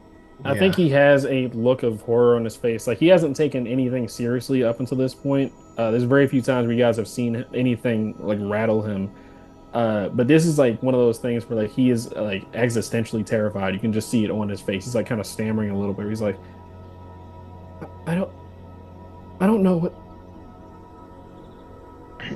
why, why won't they die? He's like, he's just confused. So it's like a kind of like incoherent babbling. Oh, we have so many companions and they're all useless. All right. This is also me. I don't want to make decisions for you guys. What does Heidi think? Seems like torture to me. Heidi for sure wants to free them, but she kind of right. delegates to you guys for. All right, let's do some experiments while we're at it. I'll walk up to this thing. Actually, real quick, before we touch it or do anything about it, if we do destroy or to tamper with it, we may be jeopardizing the safety of the entire people that are getting through here. This is none of our business. And maybe if we just leave it alone and keep on moving, then we won't have to deal with any potential consequences by tampering with it. Well, it's hard for me to ignore such a horrific effigy. Imagine if somebody had an animal and they were torturing it on the brink of death but would not let it die. How would you then feel? Well, that just sounds like an average house cat. There's plenty of times where there is cruelty. Alright, Findle, what do you think of me stabbing you repeatedly and then force-feeding you healing potions? Oh, I'm not saying it's a good thing. I'm not even saying that it's something that shouldn't be destroyed, because I do think it should be destroyed. But there's consequences for our actions. There is consequences for everything. But by doing one favor for these two that are trapped here, we could be sending the rest of us to death.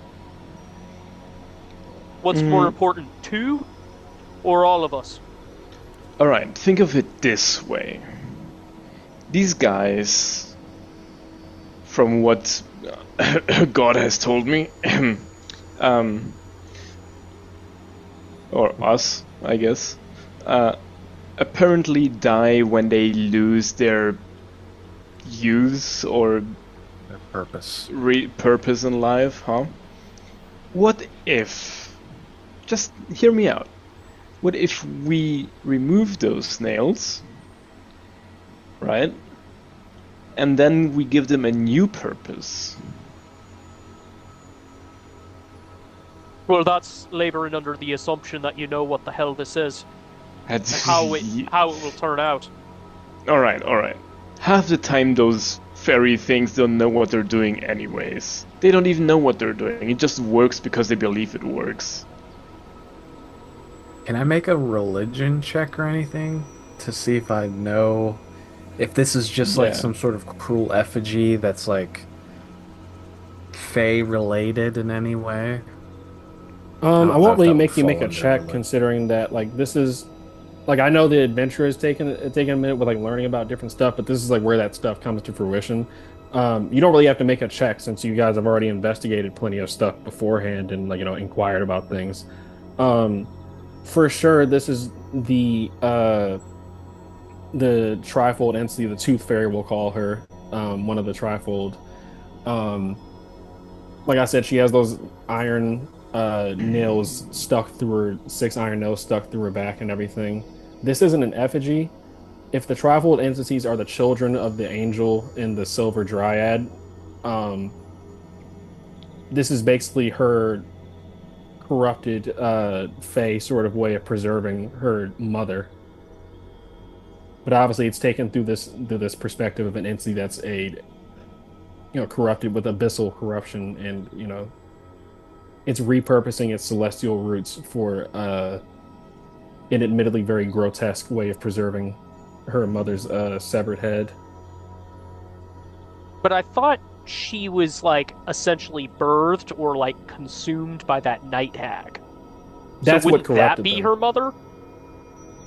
Well, no, that's what corrupted them. But no, they were originally born from the union of an angel and the silver dryad. Okay, gotcha. The Midnight Matron heard about that and said, I'm real interested in getting some gods, so under my command, so ate them and then couldn't contain their divine essence, their potency. But they were reborn. Yeah, they were drinking too much Everclear. Yeah, she had to blast it right back out. It's a tough moral decision. So this is the Silver Dryad's head. Yeah. Yep. Which is confirmed by the Silver Dryad. Mm-hmm.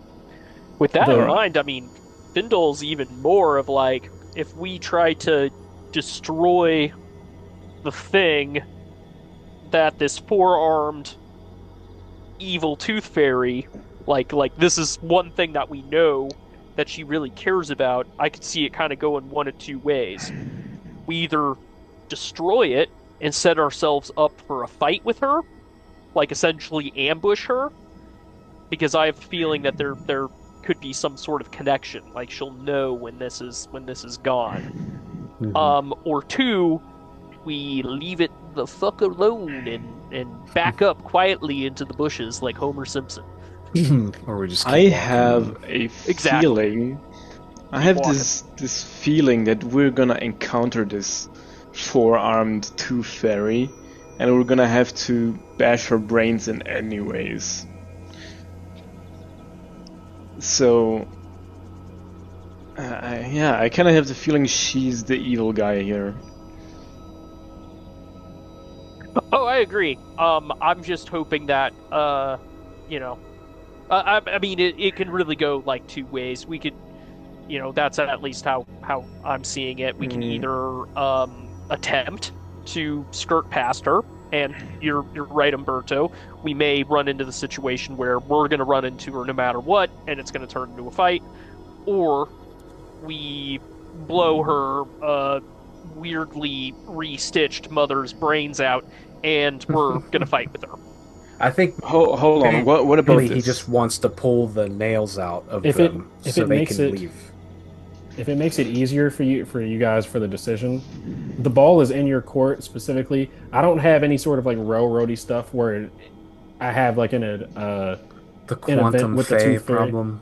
Well, we're gonna run into her. I'm just no saying matter what. your choice does matter. It's not like the sort of thing where like, oh, we chose to do this and then we had to still do the boss fight with the tooth fairy anyway. Like this is the choice is up to you guys. Like up I to think if I want to be a Andrew. cringe, it's what my character would do. He sees this as torture everlasting, which is very like that's like a very fiendish thing to him, which he would be very diametrically opposed to it, so he would probably want to cleanse this thing. But knowing the repercussions that it could have for anybody else traveling through here, because we have to bring the rest of the caravan through here too. Alright. I mean, I don't mind. I want to do combat because that's yeah. It's Okay, fun. well, then fuck it. Let's take the nails hold out. hold on. I have got two questions to ask. Can we tell Burp to do it? So it's not technically us. I've got two questions to ask before we proceed. First of all, or maybe it's like one question, I guess. So, in which way is this contraption? I assume it's kind of more like a fucking fucked up magical contraption than anything else. How does it work specifically? So, I've got these two fairies that have got nails through their wings, right? And they throw fucking fairy dust on this severed head to keep it alive or like preserved, I guess, right? What are they nailed to again? To like some tree? Yeah, they're nailed to the trunk. The severed head is like what trunk? We're in the trunk of the split tree. In the trunk of the split tree. Yeah. Is the trunk of the split tree important to the job that the fairies are doing, or is it just keeping the fairies alive? Yeah, I don't want to overcomplicate things. So just the severed head itself, like I said, you're on the floor of this like canyon where on both sides is this split halves of the tree. There's a specific like log or trunk, you could say, that the severed head is placed onto. On either side of the head are the grigs that have rusted iron nail and infused with celestial magic driven through their torsos that attach them to the trunk. So they couldn't leave even if they wanted to. So they're just constantly smearing fairy dust. I don't want to overcomplicate this. I just want to ask, can I take this whole contraption with me? The trunk? Not the trunk, but like this. I want to keep this head in good condition and carry it with me. No, you would, because it's the grigs that with are the ones fairies that and everything. Yeah, with the grigs. You would have to take out the nails and stuff because the nails are like stuck. It's like picture of you. Like, that's you know how what's keeping them alive. Yeah, it keeps it's like when you nail restoring something to the wall for like a picture frame and that sort of thing. If you were to take out the nail, then the picture frame would fall off. In this case, the picture frame falling off is the grigs dying. Yeah. Well, they want to die though. That's like yes. I don't want the grigs to die though. They're gonna commit sewer slide if they. They've lost their purpose. Yeah. So. Now is this like a weird little Flindrikin? Like I want to just have this toy with me? No. Like, or do you have a play here? I have a play here. Okay. What's your play? The play is, if this four-armed tooth fairy is gonna start and fuck with us, we have something that is of value to her. Totally hostage situation. Yeah, we have a hostage basically. But they're healing it from like decomposing. Yeah, right? exactly. So once they die, it's just gonna turn into like a mushy pumpkin head. But it's made of pure silver, you said? It's just silver colored dryad. Okay, so it's still wood, but it's just silvery wood, essentially. Now, I'm curious. I've got a little spell called Oxidize, but it's supposed to age. It's supposed to age something by, up to D100 years. Mm-hmm. They don't age in that way. Would Findle have an idea of what would happen if I tried to age the silver dryad head? Because it's not alive anymore, so it's an inanimate object. I know I can't do it to I would imagine they would just restore it with the dust, right? Maybe, but maybe there's nothing left to restore. Maybe it does turn into dust. It would decompose for sure if you like aged it up to a certain extent because it's like it's the reason why I have the Griggs like fairy dust as temporary hit points. If you guys die, he couldn't bring you back to life with this fairy dust. Is temporary hit points. So I would probably say in this situation, if you oxidize the head, it would just melt into plant mush essentially. Oh! I might have an idea here. That'll keep the Griggs alive. Do the Griggs they're gonna still be nailed to the tree though? Hold on. Would the Griggs die because they have no purpose in life, or because they're constantly healing this decomposing head? Why don't you use your Fey like speaking powers to convince the Griggs that their purpose in life is to heal this head? That's my point. Kill themselves.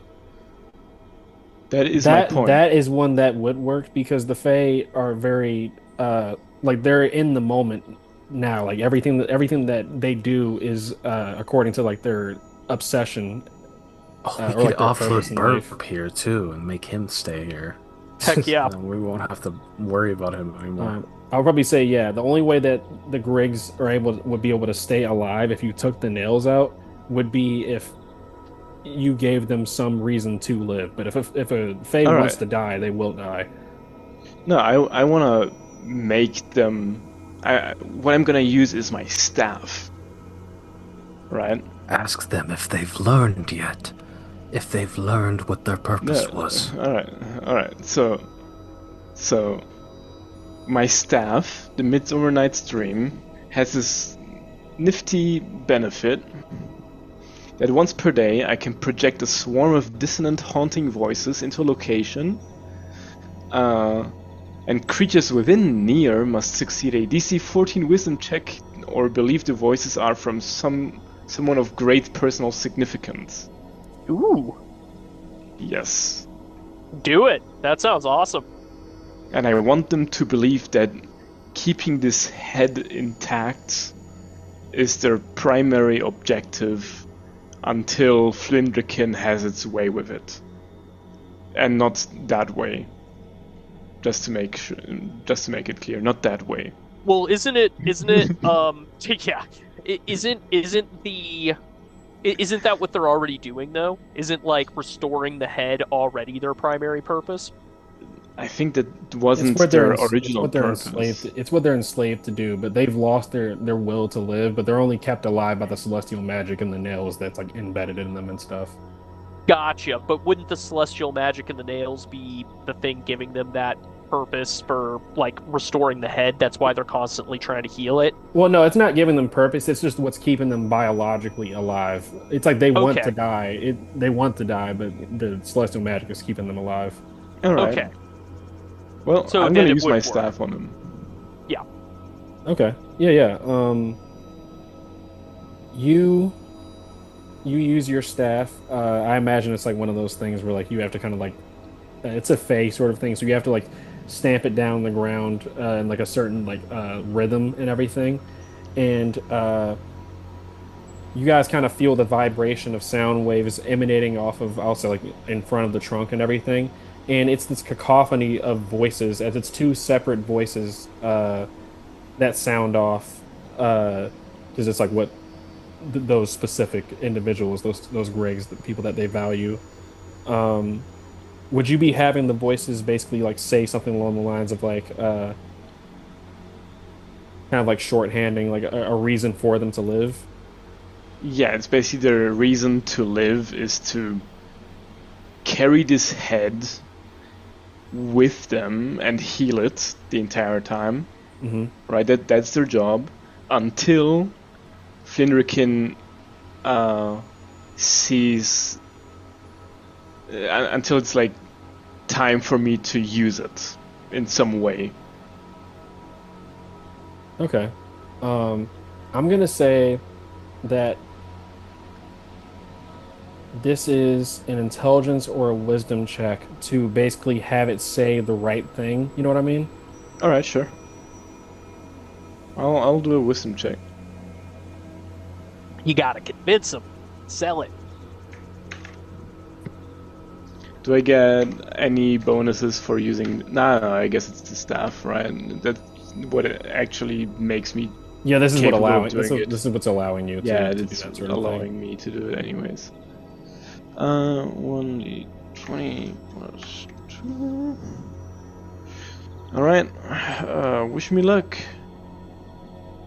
I guess I'll need luck. it. Huh? Oh, fuck. I forgot the R. Holy fuck. Nope. Does anybody want to That's try to really help him out, or Does anyone want to help me? Can we help with this? I'm not. basically it's well, I like mean, you I giving sure- ideas. It would be basically along the lines of like you giving ideas to him. Well, on, I like, would say if you talk about your plan out loud, then my character in his wisdom would tell you to frame what is happening to them as like a thing that's trying to teach them what their purpose is. So like they've been nailed to this wall and forced to restore this head to keep it intact because they're stuck there until they realize that that is their purpose. So like that's kind of what my character tells me. Frame it Sure. as. What's got Finnel to say? What does Finnel have to say? Oh, that. Maybe the voice that is coming through your staff is a vision of this silver Head? nymph that Dryad? is commanding them to essentially keep the head intact. Alright. go ahead and roll again, my friend. Holy fuck, guys. Come on, man. No. You had Even bad ideas, worse? guys. Nice. Do we have a luck token? Anybody? I do not. not. I did not cast a spell for it. Yep. Oh my god. Wait, don't you have bless, brother Anton? I do, but I didn't cast Bless. I have to cast the spell to do it. Oh, okay, yeah. I forgot what you're Can you saying, not yeah. just cast it? I mean, you already rolled for it. The rocks have fallen. I guess the fairies die. Doo-doom. Yeah, so the Well, you voice just sounds scare them. off, but it's almost like this is where you're trying to get, cross the barriers to the alien logic, that sort of thing. I'll say along the lines of like honestly, I want to reward player creativity, so I'm trying to figure out. I think Burp at this point would come up.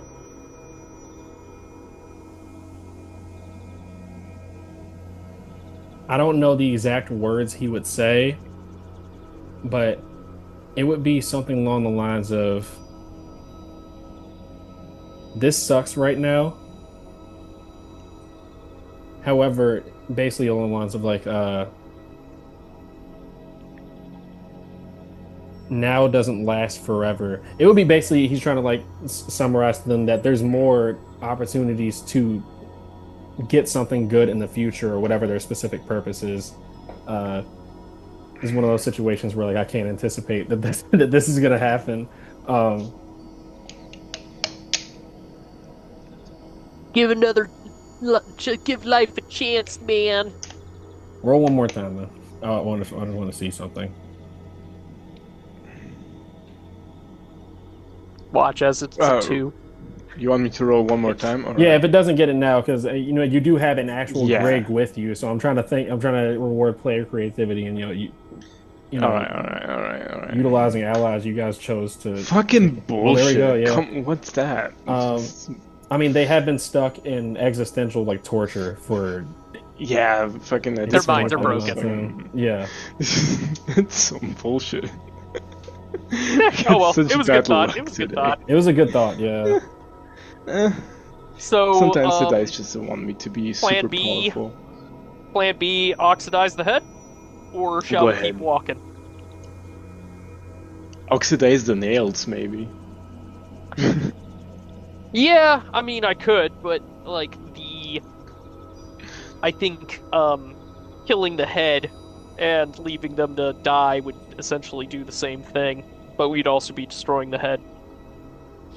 Yeah, but I could keep the head, at least. That's the thing, is I think actually I think it's six of one, half dozen another. If I destroy the nails, they stop healing the head and the head falls apart, you know, and essentially we don't have the head anymore. Or I oxidize the head and the fairies die. Yeah, I mean the fairies die anyways. Yeah, if you oxidize the head, then the fairies will still be alive. They're alive as long as the nails are stuck through their torsos, essentially, is what I'm trying to say. Ah. Do we have any use for two fairies that are wanting to die? Probably not. I think they would just die. Alright, let's oxidize the nails then. Oh boy. Let me cast it.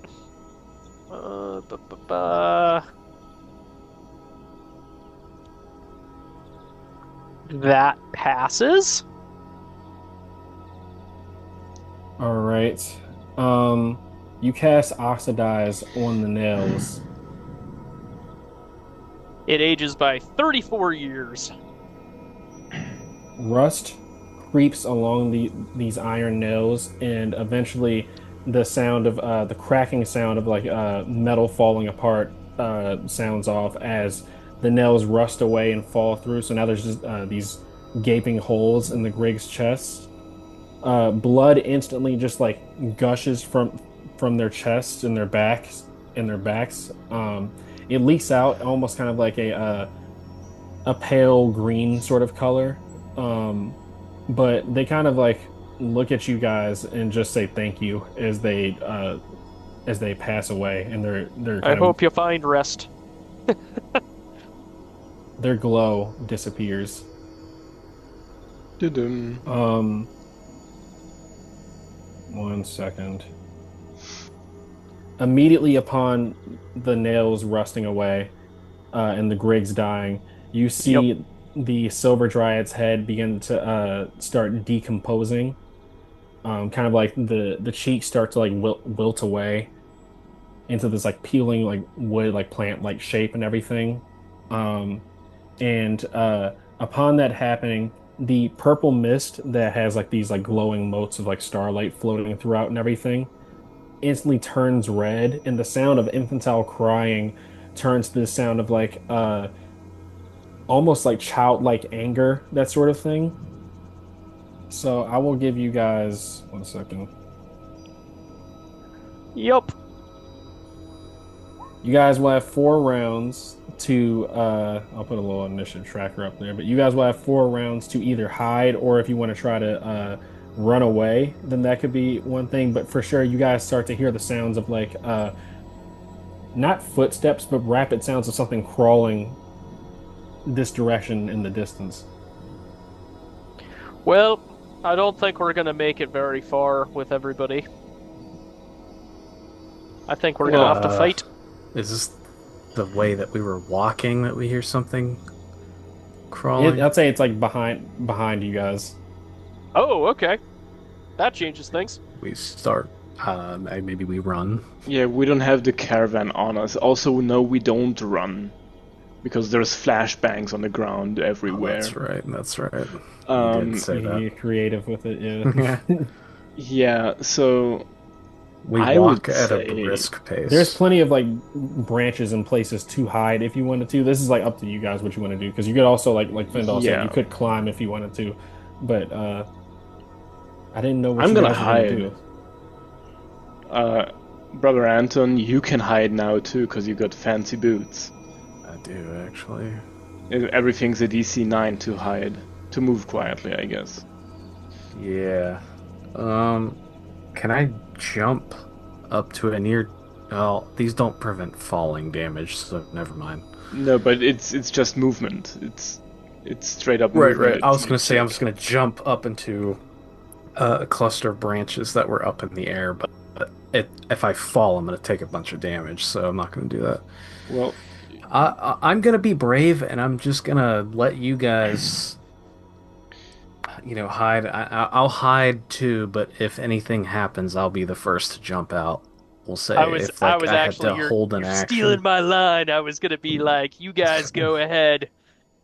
I'll I'm hold Actually, him off. well, essentially, I've lived long enough. If this is my fate, then so be it. This thing is evil.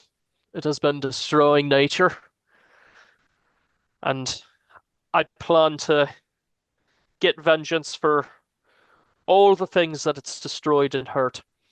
or do we want to murder it now? You guys can go ahead and hide, but Findle is going to await this creature to come up on him. All right, I'm gonna And hide he's for gonna cast sure, and he's gonna but cast a few spells while doing I so. will. but I would like to do to ambush 800 it. things at once, like an unwise person once claimed we were doing. Um, I'm going to grasp Findal's shoulder, and I'm going to attempt to cast Bless. We'll see what happens. Yeah, I need to beat a DC 12. I have +1, so we'll see. Nope, I lose Bless.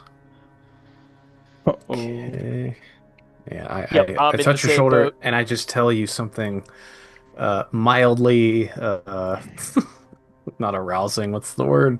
Uh, uh, Invigorating, yeah, yeah. to give you Rousing. courage. Rousing. I rouse you, Okay. but nothing more than, I'll be right by your side should anything happen. And I duck behind a cluster of branches. I'm If it start, picturing. Mhm. Sorry, go ahead. Oh, I was gonna say, if it starts to look bad, Anton, and get the others out of here. I'll be able to hold. I have tricks. All right. Um, so Fendel, you said you're just standing out in the open, right? Yep, I am waiting patiently for this thing to come up. Yeah, I'm gonna Okay. Kind of leaning instruct leaning Heidi on to my hide shillelagh, because uh, she's. preparing a few spells. And when it's within earshot, I will speak to it. All right. Let me see here.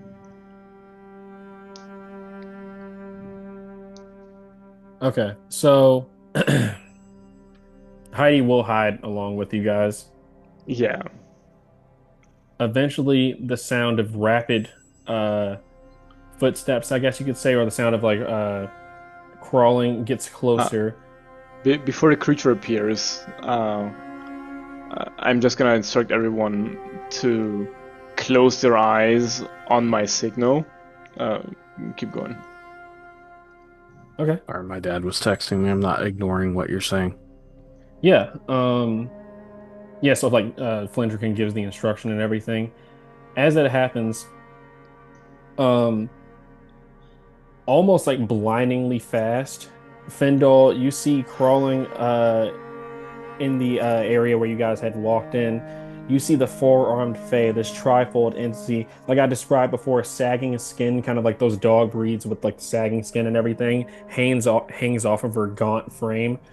Her jet black hair drips with salt water that obscures her face, and you see these two angelic wings that are pinned to her back by those six rusted iron nails. As you can almost hear the sound of like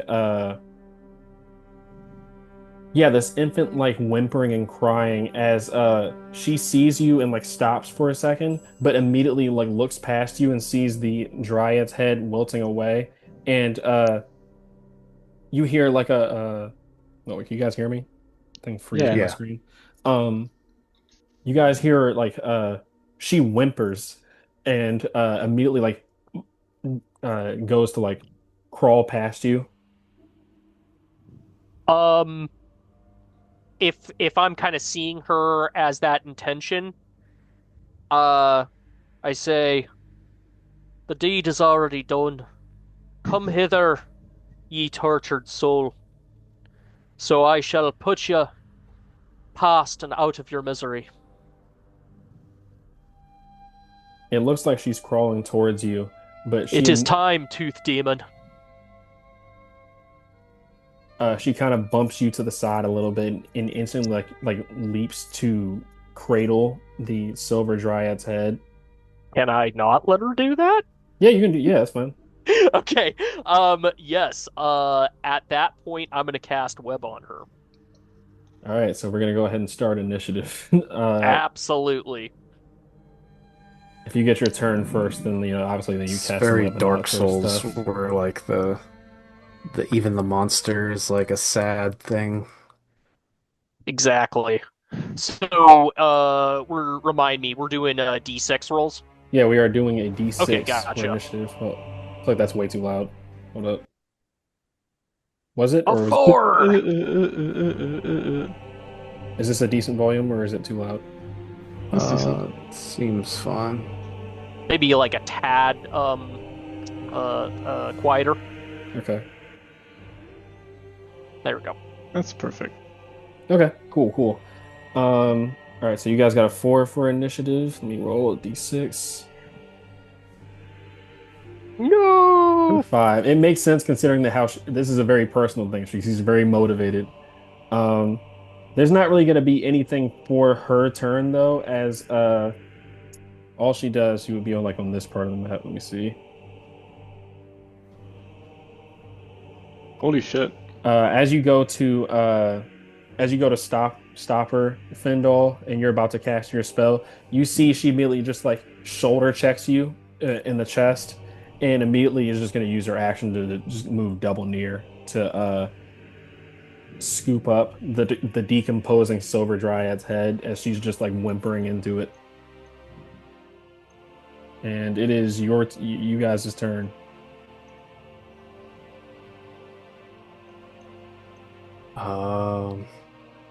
You have I guess- chosen your fate, foul creature.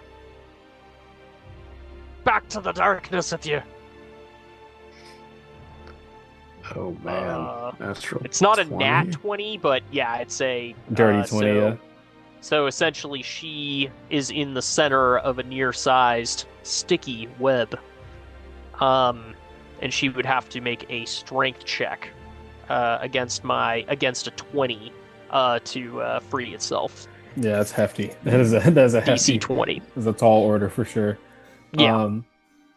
You said they manifest as like roots, right? They do. And also, I'm trying to keep my detect magic up. So I casted detect magic before we kind of started combat. Mm-hmm. So now I'm going to focus on it, and I'm going to try to discern if there's any kind of like auras or things that, I don't know, like tricky shit that she may have. Charms, talismans, protective items, something that we can't easily spot or see with the naked eye that could potentially be useful in the combat to come.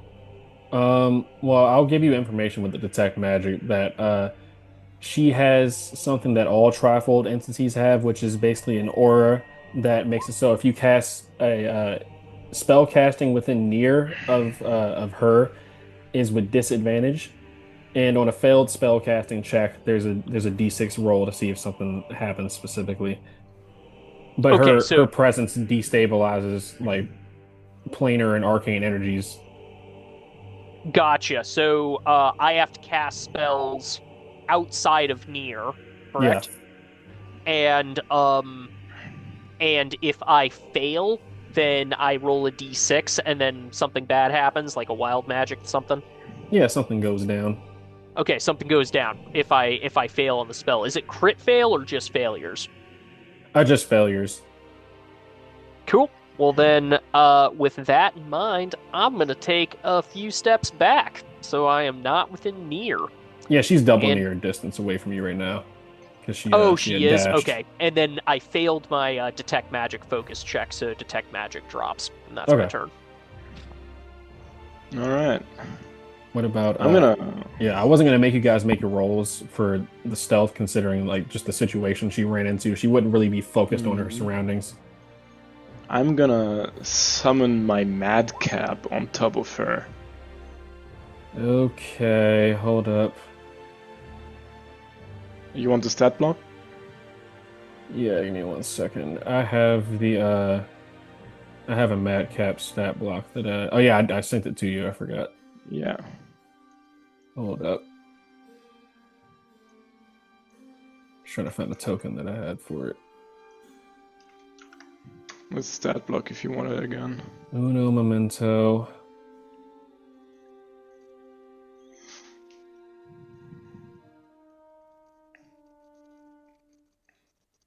Let me see here.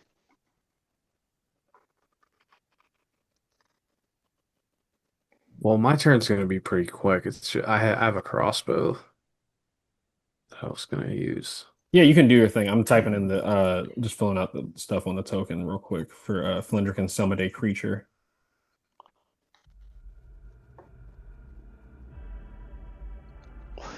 I guess I'd have to ask if You we will would learn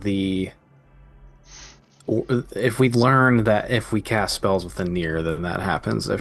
If Findle does not say anything, then I guess I wouldn't necessarily know. If I'm coming out of hiding, do I have advantage Yeah, you have on my advantage. attack? Uh,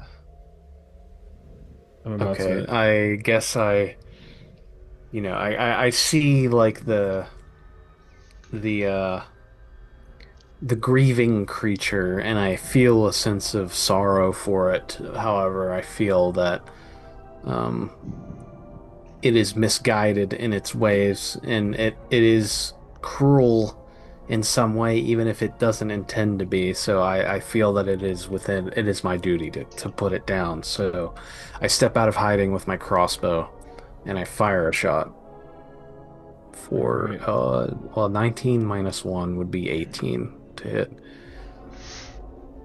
Okay, Yeah. 18 definitely hits.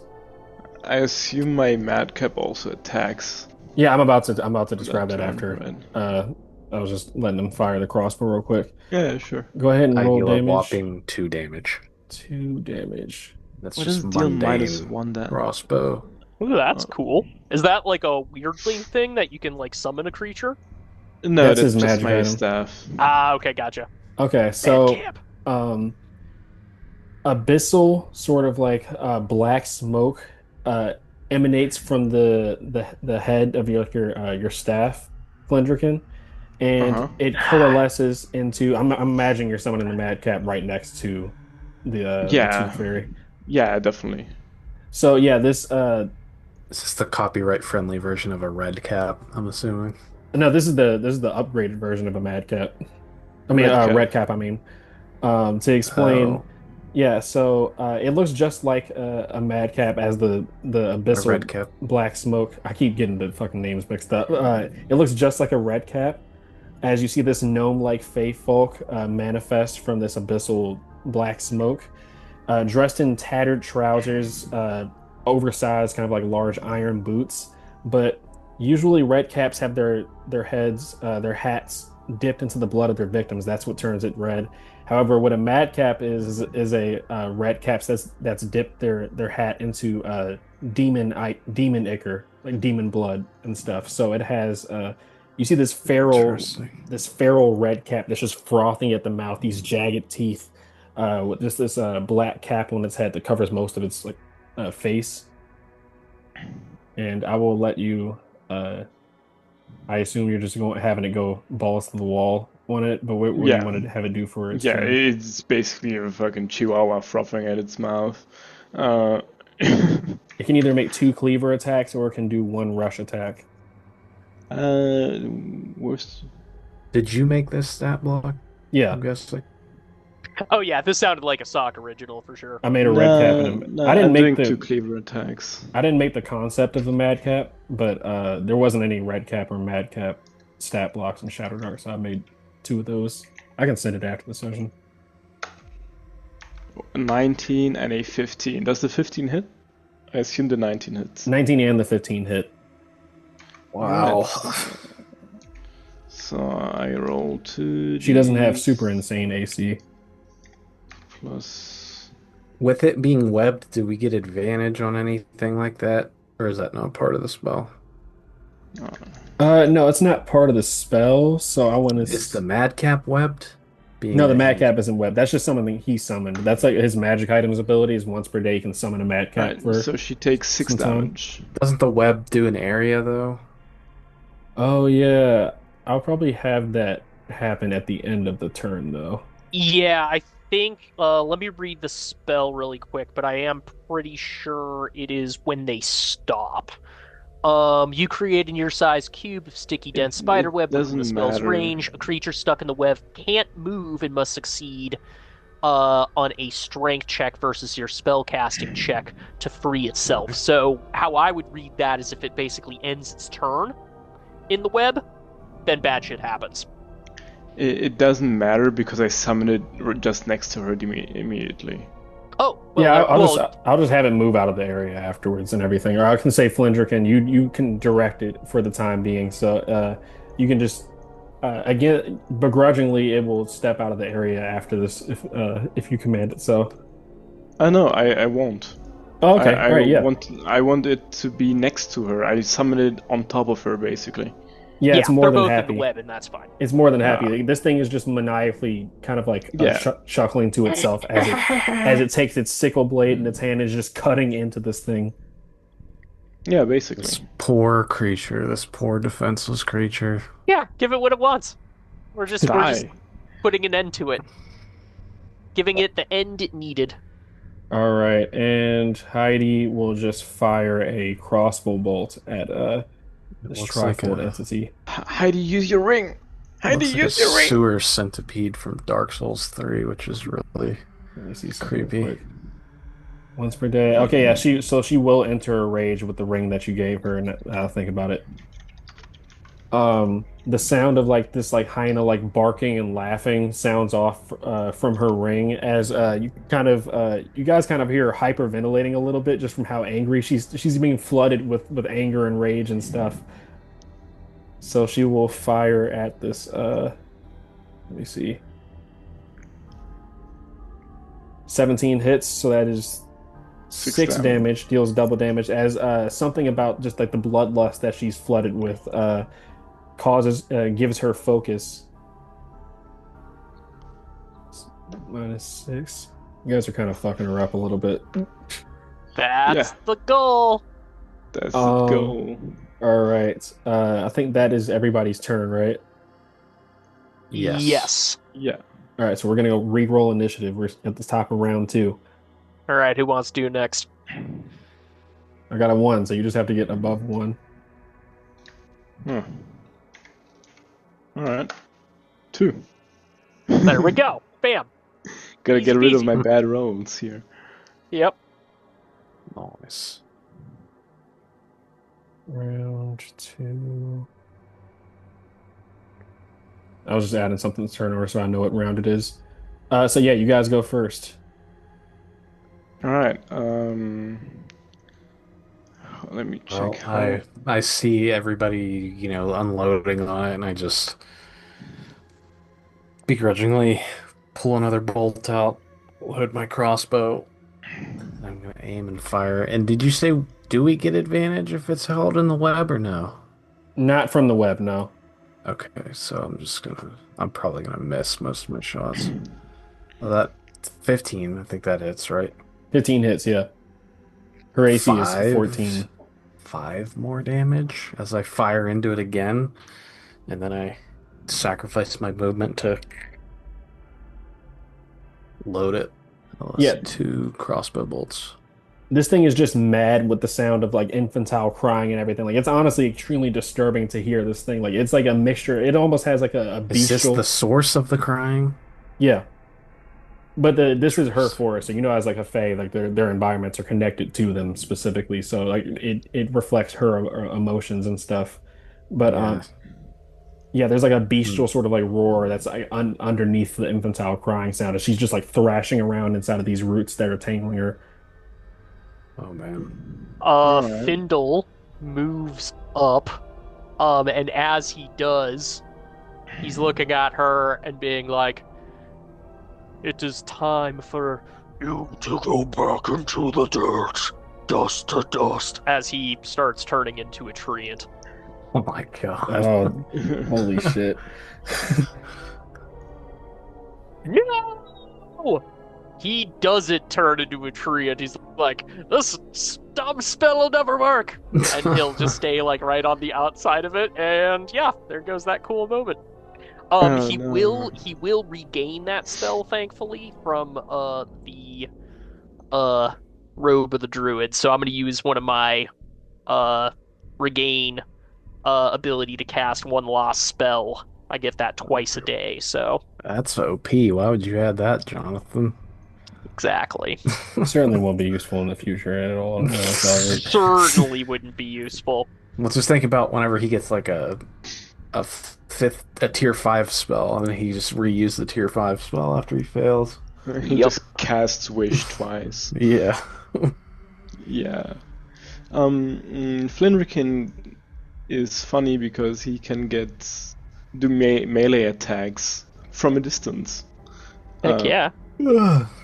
So he's gonna also walk up to the edge and try and smack this lady. Smack the living daylight out of her.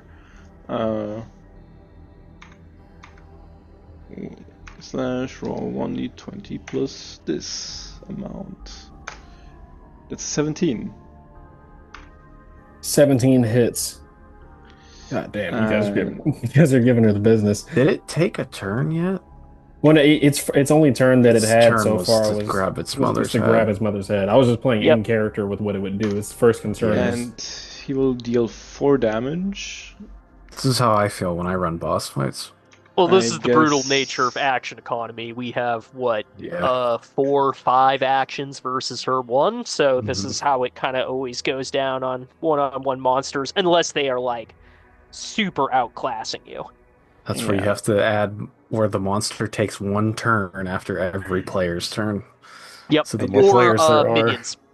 that too. Yeah. I guess the madcap also attacks, right? Madcap. yes, you can have the madcap attack. Yeah. So Well, actually, I that's a think let me see 22. something real quick. I think that it might take your action to direct it. Let me see.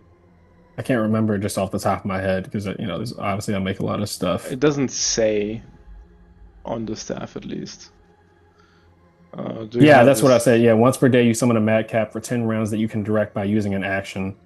Oh, well then, He's well then I cheating. don't attack, and I direct the madcap. Dare you, Umberto? Okay, yeah, I'll okay. Trying to direct take the 2 madcap then. turns? That's 22 and a Both of those hit. 17 You guys are just anyways. rolling insane for these rolls to hit. Yeah. 36 plus, because I mean, in the end of the day, it's more damage than Mhm. more potential damage. That's 5 damage though. 5 damage as this thing is just hacking away at the trifold four-armed Fae. Is Yeah. that everybody? I know I have to do Heidi's turn, Heidi. but just making sure. Okay. Heidi, your crossbow bros. That's a hard She one to lines say. up a shot, and I think just because it is thrashing around in like a childlike fashion, that she fires a crossbow bolt that misses and lands into the bolt right behind her. Yeah, Alright. you guys are just kind of like firing squad, just like dunk, Yeah. dunk, dunk. All right. Accuracy by volume. I It's think fine. that is everybody, right? Yeah, Yes. I think so. I want to do a quick time check because I think it's 11 p.m. EST. How long can everybody keep playing? I can still play for an hour, I'd say. Yeah, hour's totally fine. Okay, cool. I'm the West Coaster, so it's like once I get my kid to bed, that's when it's like, I'll be the last one that would need to leave. Okay. I'm West Coast, but on the other side of the East Coast. So, As she is thrashing around inside of these roots, first thing I'm going to have her do, is it an action to get out of your web, Findle? It would be DC 20. I mean, like, Strike. does it take an action for her to attempt it, is what I mean. anything you roll, It I think. I don't think- depends. So essentially the rule of thumb is it takes an action if you're rolling for it, but at the same time, It's a boss, It's so kind you of could up just to say. GM discretion. Since it's a boss battle, I'd probably just be like, allow as part of the movement to do a strength check, and if it fails, then just immobilized and you still get your action. Yeah, I was gonna have it use its movement specifically one because of the type of entity that it is you know a powerful entity, and then also it has multiple arms that it's trying to like pry off the Yeah, yeah, she's gonna use her movement to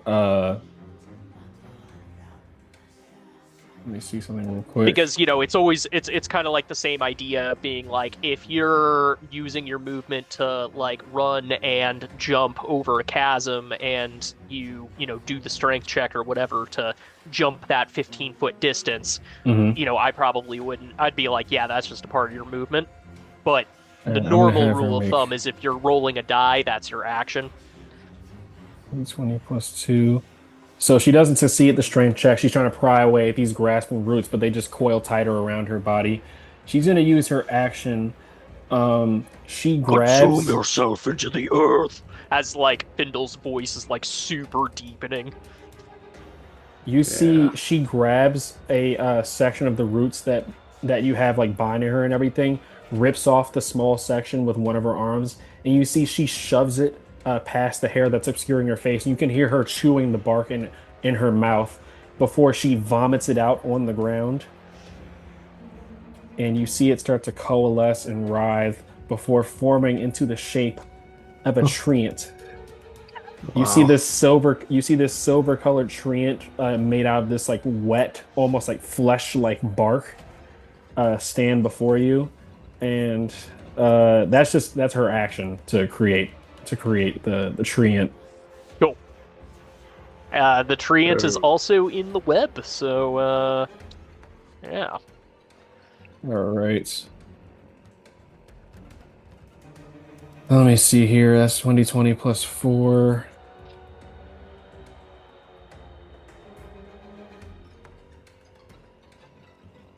Well, didn't we say it's like if you end your turn in the web that you have to make the check, right?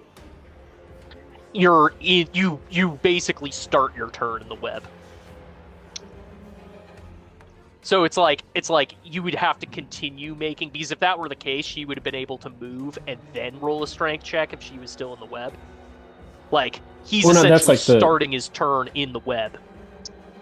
well, that's what I was trying to like ascertain because like she got captured because she was in the area while you casted it. What I mean is like if a new creature enters there, do they automatically have to make the check to not be grappled, or is it like Yeah. If they didn't start in the web, then they wouldn't. If they did start in the web, then they would. okay, all right? I'll have to make the check.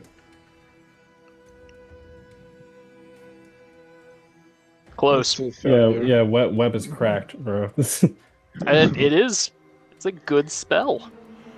Technically Indeed. speaking, to take your side as the GM, you can also roll that this thing is like gargantuan, and I mean I don't know how big it is, but are these branches really holding the tree end down?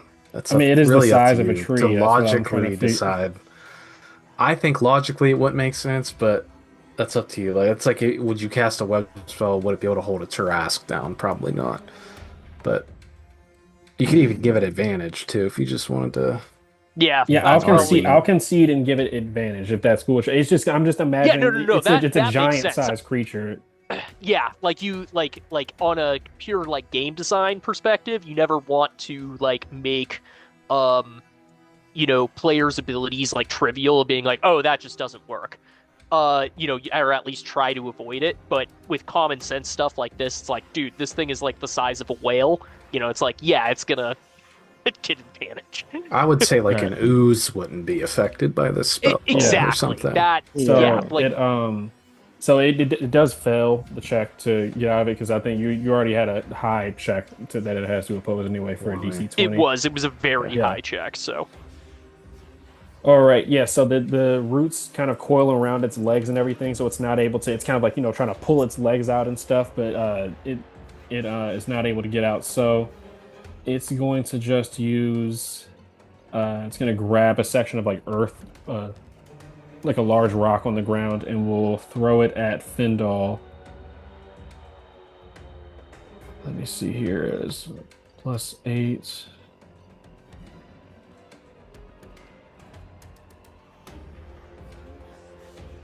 +23 hits. Yep. +8 is crazy. This is just the treant stat block. I didn't make this one specifically. It was just that. Yeah, I've got the same stat It's the block. Findle.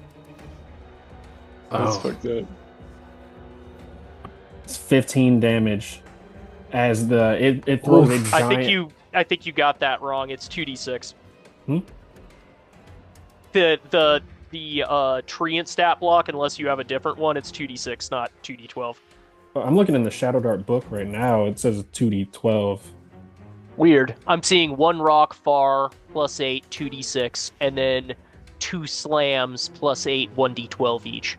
Yeah, nothing deals 2d12 damage in Shadowdark. I'm pretty sure. I can send you guys the shit right. Like I have the PDF for the Shadowdark book. Yeah, I've got it too. Oh, I can show if.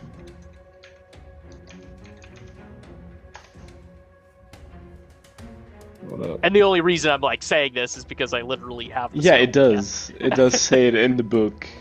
2d12 damage. Damn. All right. Yeah, it picks up. Maybe picks up has a different one. Holy shit! It picks up a giant section of Earth and hucks it at you at like insane like cannonball speeds, and it slams into you. So that is 15 damage. All right. I think the Giant's rocks do that much too. Yeah, I believe it has so. 3 attacks. Did you make? And it's okay. I can adjust my hit points. You threw the rock. Yeah, I can't really make a melee You don't have to attack. do it for me. Oh, I didn't know because I know like Caleb and stuff like that don't usually like to update the tokens and stuff. So I Gotcha. Yeah. That is the villain's turn. We're gonna go ahead at the top of round 3. Roll another d6. All right. Do you want me to roll it this time? Sure. Yes. I got a 3. Oh, You fucked no. up. Yeah, shit's about to start getting brazy. It's all right. That's what we signed up for. I'm here for the combat. Right. I just wanted to cast tree shape once, but I don't think that will happen. I really wanted it to can work. try To be quite again. honest. I know. It's Does okay. it say the treant stats in your spell, or does it just reference it the does. book stats? So what I'm guessing is I had to like write it.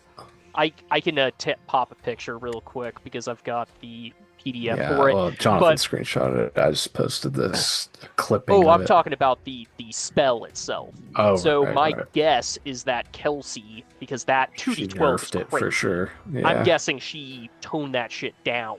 Yeah. For, That's what I was a thinking when you player said to cast that shit. When you said that you You're can morph probably into just- a treant. Yeah. You're probably just not as big of a treant as like the NPC treant. Yeah. Is how I Also, would it's just too imagine. powerful to give to a player at 3rd level. You know, like as a Oh, 3rd yeah. level spell. 3rd Like that shit levels. is just fucking nuts. Yeah, I'm curious. I'm pretty sure. Don't the hill giants do that much too?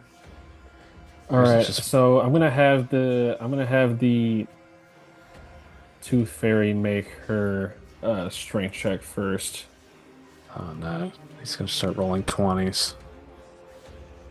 It's a 7, so she's not able to get out and everything. I think she is like currently she's bloodied for sure. That is what you guys can tell. She's well past bloodied. So she's too weak to pry herself out of these brambles that Findall has bound her in. She's gonna use her action. Let's see here. She creates 10 treants. I'm joking now. 10 more tree. I was curious if she had a limit, or if she treants. could just like keep eating bark and like. Well, technically, No, she has to. I mean, technically, but that's not really. Well, no, she couldn't use that ability it's your again. homebrew monster, so it will do what it does. No, she can't do a repeat of the same. She has 3 spell-like abilities that she has, but they can only be used once per day each. Gotcha. technically, if you want to break the game, the treant can animate trees. But, Yeah. Specifically with the spell, it cannot. Also, But in this for situation, the tree she did, yes. there's no nearby trees for the treant to animate either, since the Yeah. Well, that is true. Oh, it's the Summons grassland, a chicken with Yeah. one ability. Well, you guys are in a Animate. canyon. You guys are in Like a that?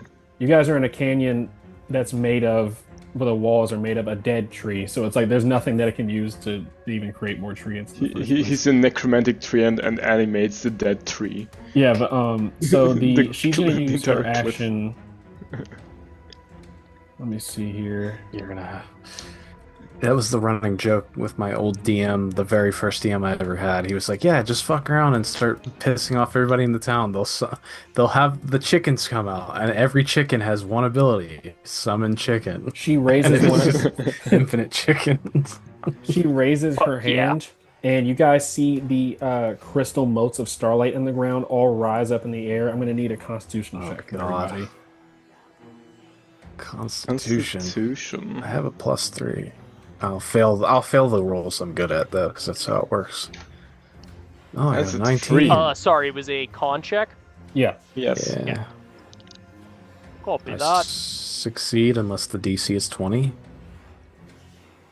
Guess I'll have to roll for a mad cat as well. Very bad. An unnatural one. Your eyes not a fall out of natural your one. head. It would be a 2 minus 1. Yeah, that's why I said an unnatural one. Oh, So, yeah. sorry. So Yeah, the most unnatural. Brother Anton with a 19 that succeeds. Oh yeah, I have to have Heidi make it as well. Hold up. I'll do it for a madcap. What's this? 18 succeeds for Heidi. And madcap succeeds. 19. Okay, so anybody that. So let me see. Findle and Flindrikin, you all are blinded for. Both of you roll me 1d4. 3. Oh my god, that's so bad. Yep. Oh my god. You guys are blind, so it's currently round 3. You guys are blinded until round 6. Alright, cool. That's great. That's wonderful. Cool. Alrighty. All of my you can use an action. You can use an action to try to reattempt it if you want. But yeah. No. The motes of starlight rise up in the air, and the sounds of snapping just sounds off, just crack, crack, crack, crack, crack all around you as blinding light flashes. And let me see here. I will have the treant go again. Findle, I'm sorry. Oh, don't be. You are the closest one to the treant, so no, it is this sounds about right for It is Findle. going to grab. All he's ever wanted is to cast tree shape, and he gets killed by the tree that and he then he wanted immediately to gets killed by a tree. Yeah, no, this is great. Oh man, this is peak irony. I'm fucking sweating this is because peak irony. I've gotten attached to you guys as characters and stuff. So No, don't worry about it. No, kill his Okay. ass. My whole character's whole thing has been 2d20. He's a healer with no I'm also healing the guy spells. that's like hardest to schedule a lot of the time, so this is probably for the best. It will have advantage since 6 you are and an 8. blinded. Wow. That'll do. Oh my god. It's 2d12. It's at advantage, so yeah, it would be a 16, which would meet my AC.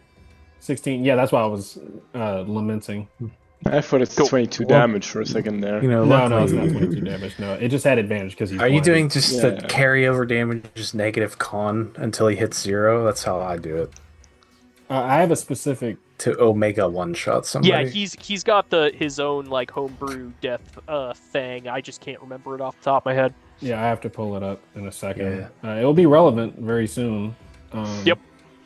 Because I think it's essentially, you'd have to roll like snake eyes, or a 2 and a 1, if you're hitting me with a rock. Yeah. So 15 damage. So 15. Damage. I want to see something real quick. Yeah, that'll do. What does he do? Rip something out of the wall and just...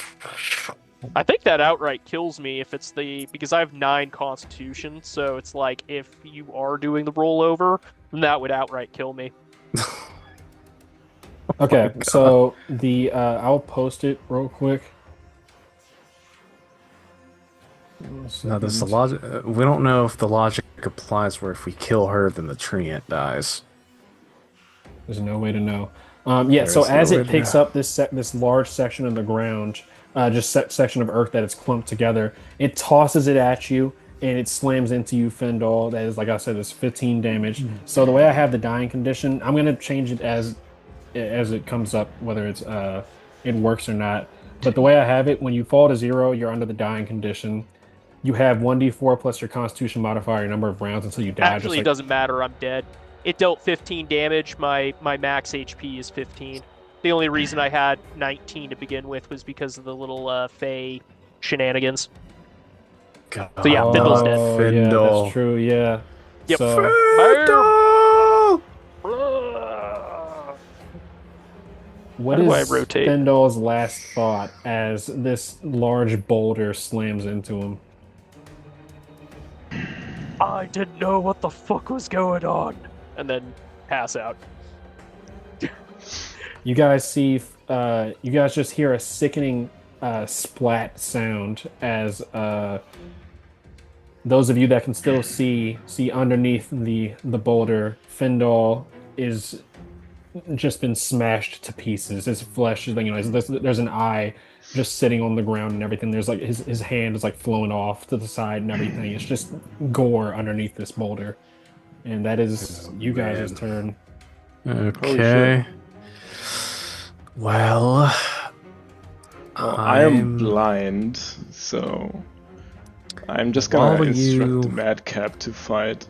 While you're doing that, I'm going to look at the treant. I guess this is like... Can I make a check to see if the treant can understand me before I do anything? Or would that cost my action?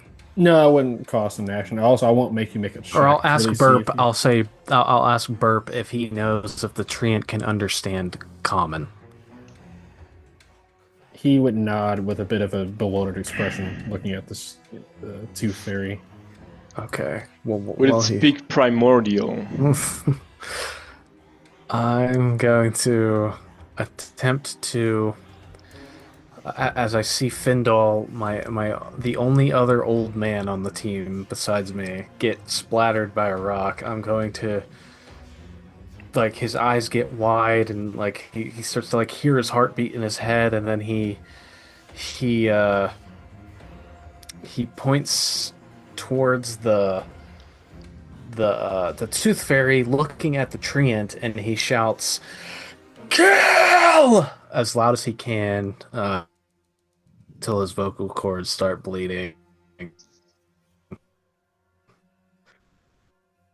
Uh-oh.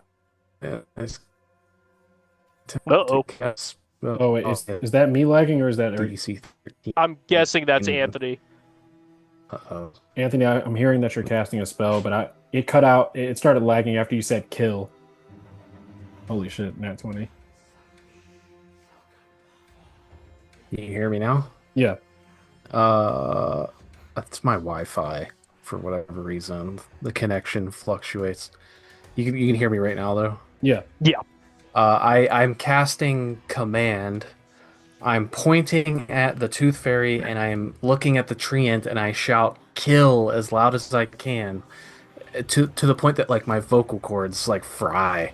With as I watch my friend get like destroyed by a boulder, and I'm trying to command the treant to kill the tooth fairy lady.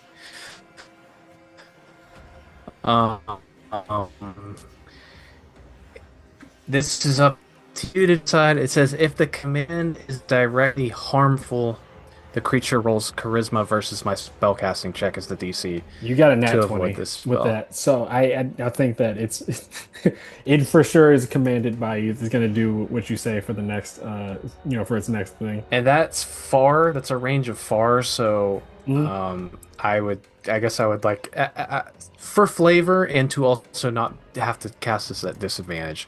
As Findle gets splattered by the boulder, I stumble backwards in absolute utter shock and horror as that happens, and then like I just shout like Hulk Hogan, pointing the finger, I just channel Saint Taragnus through me, and that's basically my turn.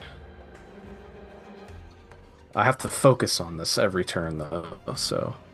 Yeah, with a nat 20, you feel yourself connect to the divine essence of Saint Tarac of Saint like the realm of Saint Taragnus herself, as this command powered by holy magic kind of causes the treant to have a golden glow around it for a second, and yeah, it turns to look at the four-armed fae with clearly anger in its expression.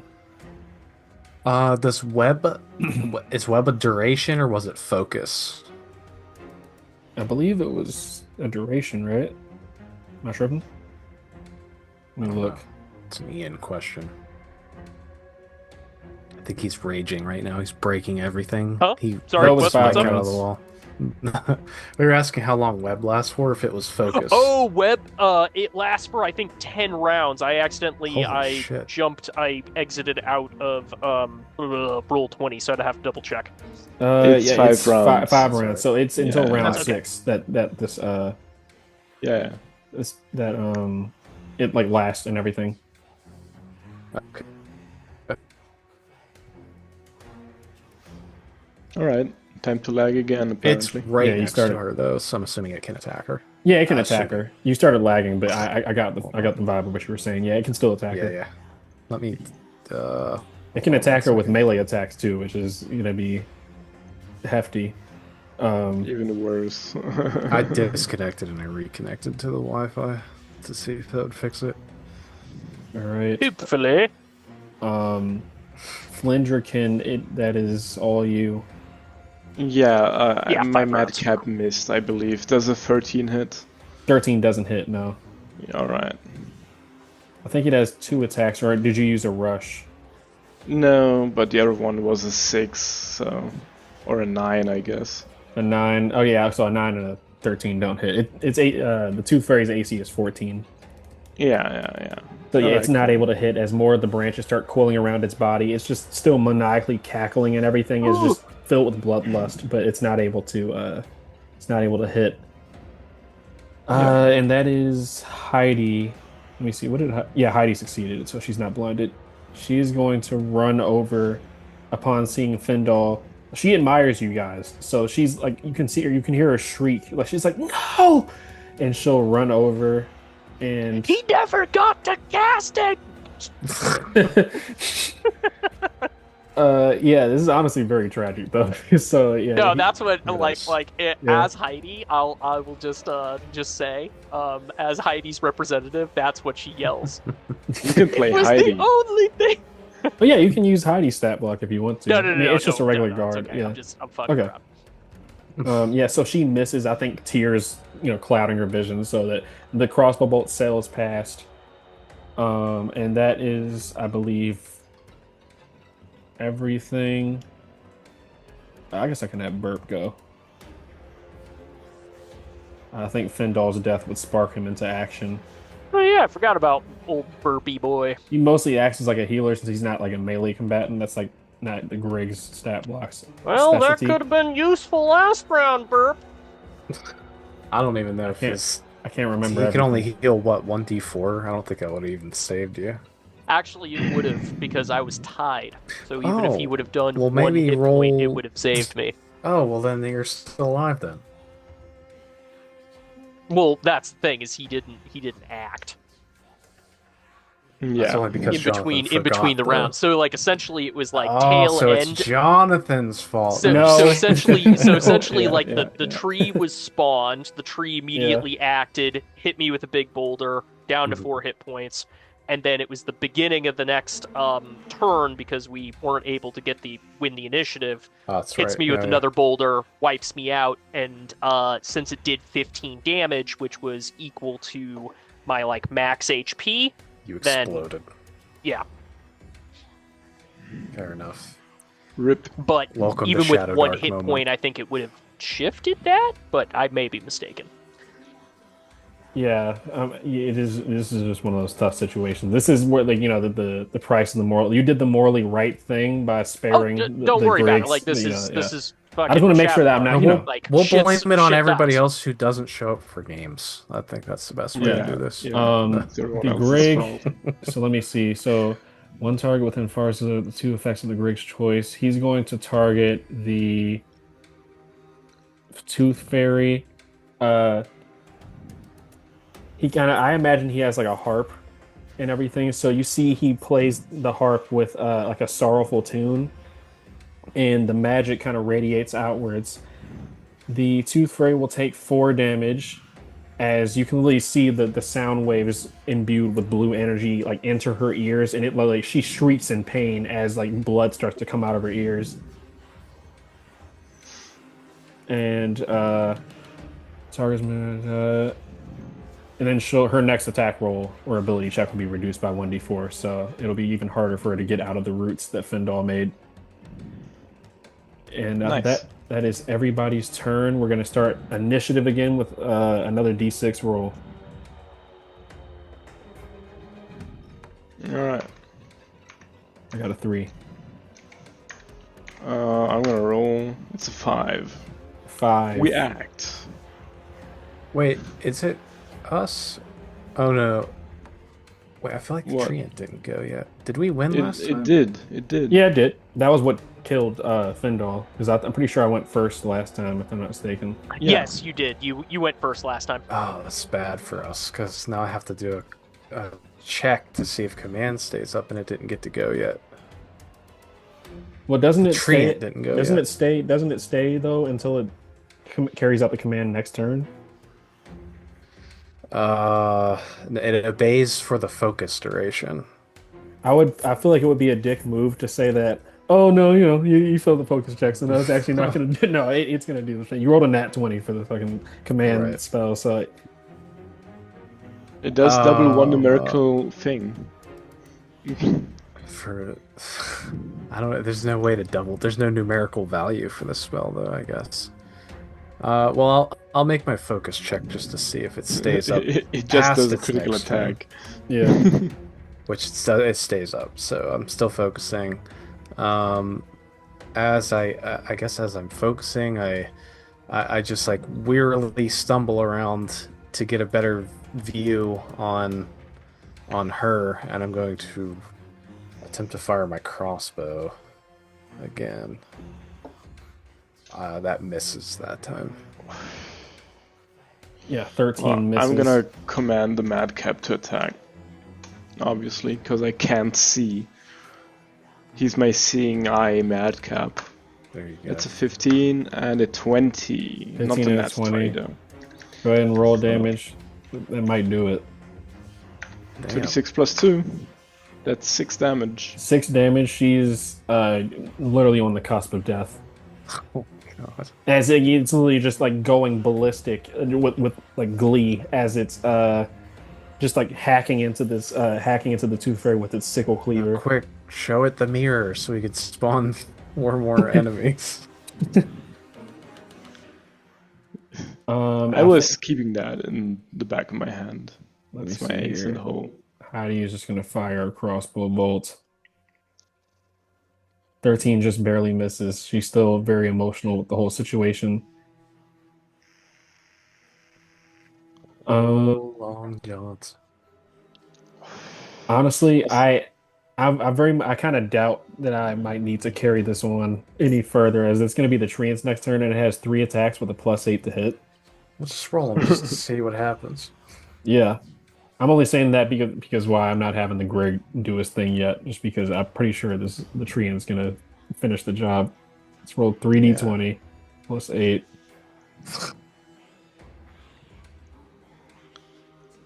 Yeah, Missed. No, it didn't. It's just one Well, I hit. got a natural 1, but it would have to roll, like Ian was saying, snake eyes for the 2d12 to not kill it. Okay. So, let me does see the here. treant stay alive after she dies, though? That's the question. Yeah, I'm about to describe that. Give me 1 second. It doesn't apparently because So- it changed music.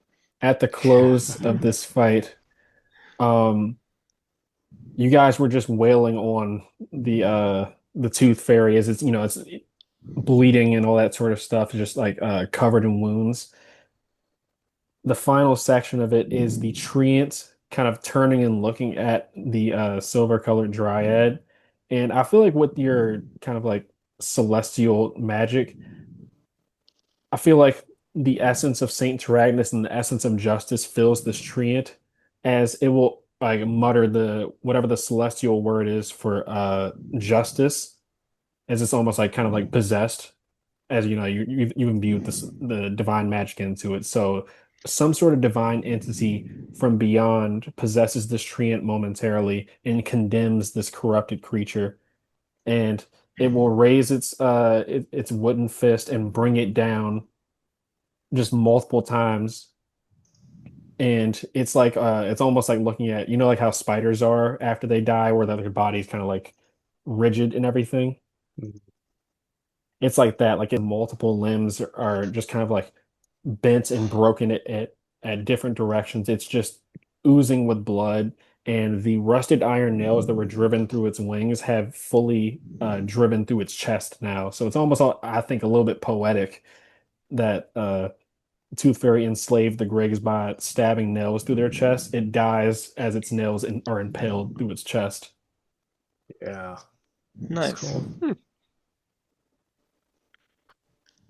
Nice. And then the treant turns on us. Trying to see if oh yeah, I didn't wrap up that part as well. As the Tooth Fairy, this trifold entity, is finally purged from its tortured existence, the treant made of that fleshy silver sort of bark sloughs away and melts into a pile on the ground. Wowee. That's very nice. I don't have any sad music preloaded. Well, we win. Type in D&D character death music. I don't want to use a Yeah. random one because I don't want to get copyrighted. But yeah, so the ball is in you guys' court after the immediate aftermath of this. I think Heidi runs up and is just like doesn't really know what to do. She just kind of kneels in front of the boulder and is sobbing. Yeah, we can't move the boulder because it's too heavy. Yeah, I guess I run up and I he knowingly knows he's not going to hear a response, but he's like trying to push the boulder off, and he's shouting for Findal, knowing in the back of his mind that there will be no response. And then he drops, like he like expends all of his physical energy that he has, and he drops to his knees, and he like pounds his fist on the rock, and then he just sort of like leans up against it, and he just sits there in silence for a few moments. As the boulder shifts, a little squirt of blood goes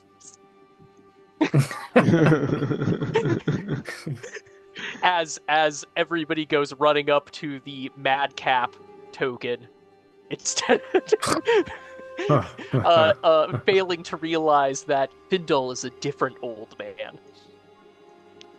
He's the madcap now. I am the madcap. I think Heidi. I am the walrus. Cuckoo, cuckoo. I think Heidi does. She kind of says something along the lines of like, before I met you guys, I grew up in. What up? So I don't know what the hell was going on my computer. Yeah, she's just like, I grew up in the Dancing Wench, the brothel in Fort Fairhollow. You guys, Findal included, were the only people that actually believed in me to do something. The people at the Dancing Wench used to make me steal stuff from wealthy patrons and stuff, and I don't know, I guess I'm just talking.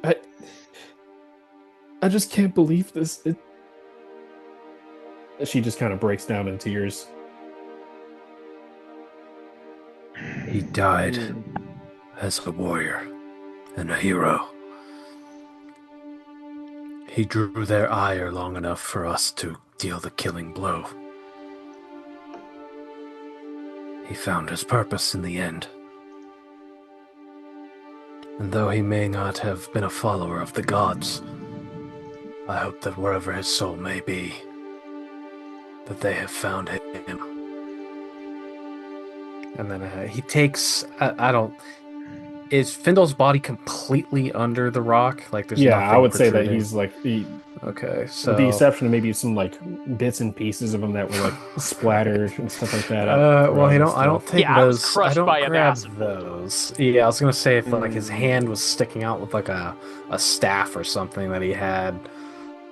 I guess Brother Anton takes out. He doesn't really have anything to do. He takes the spear out that Findle gave him, and he starts using like the spearhead. He like detaches it and he starts like carving in like an in memoriam within the boulder to Findle. And he contemplates for a moment leaving the spear here with him. Not another spear, come on. And then he looks to the sky, and he interprets the signs of what he thinks Findle's spirit would want him to do. I think it would make sense if he left the spear here, though, because it's almost like another thing bad that happened. And it's like he has to relinquish a piece of himself every time something happens. But Findle, I would imagine, would want him to keep the spear to kill something evil with it. Probably.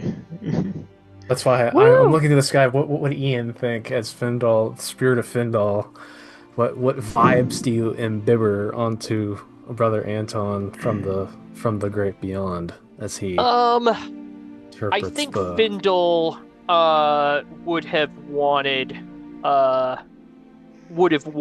this in the sense of like the creature is dead and hopefully the land will heal and maybe you all will be able to survive to live another day.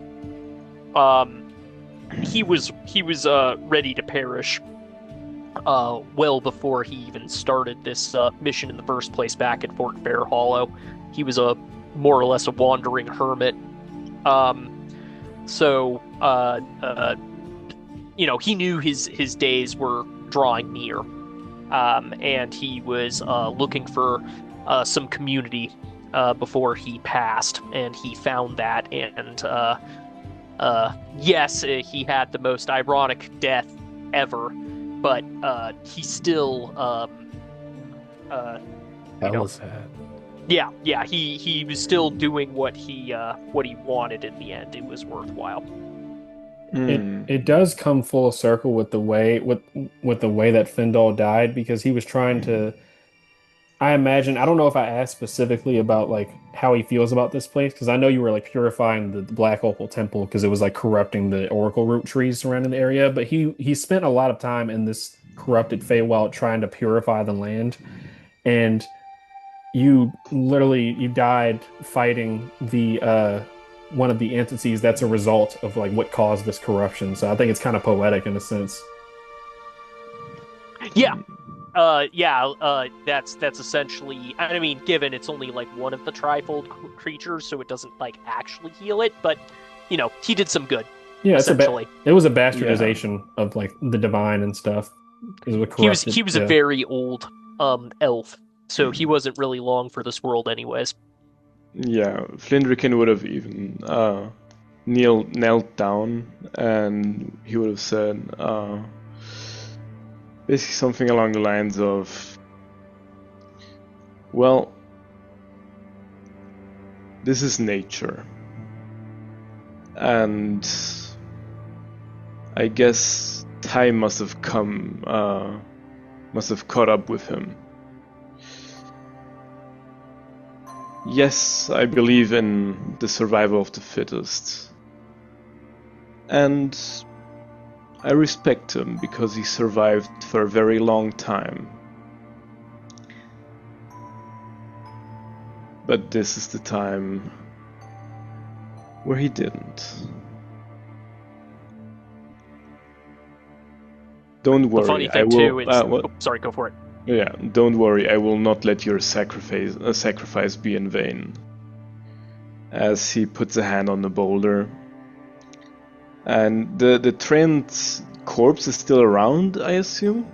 It's melted into like a pile of like flesh like wood. Yeah.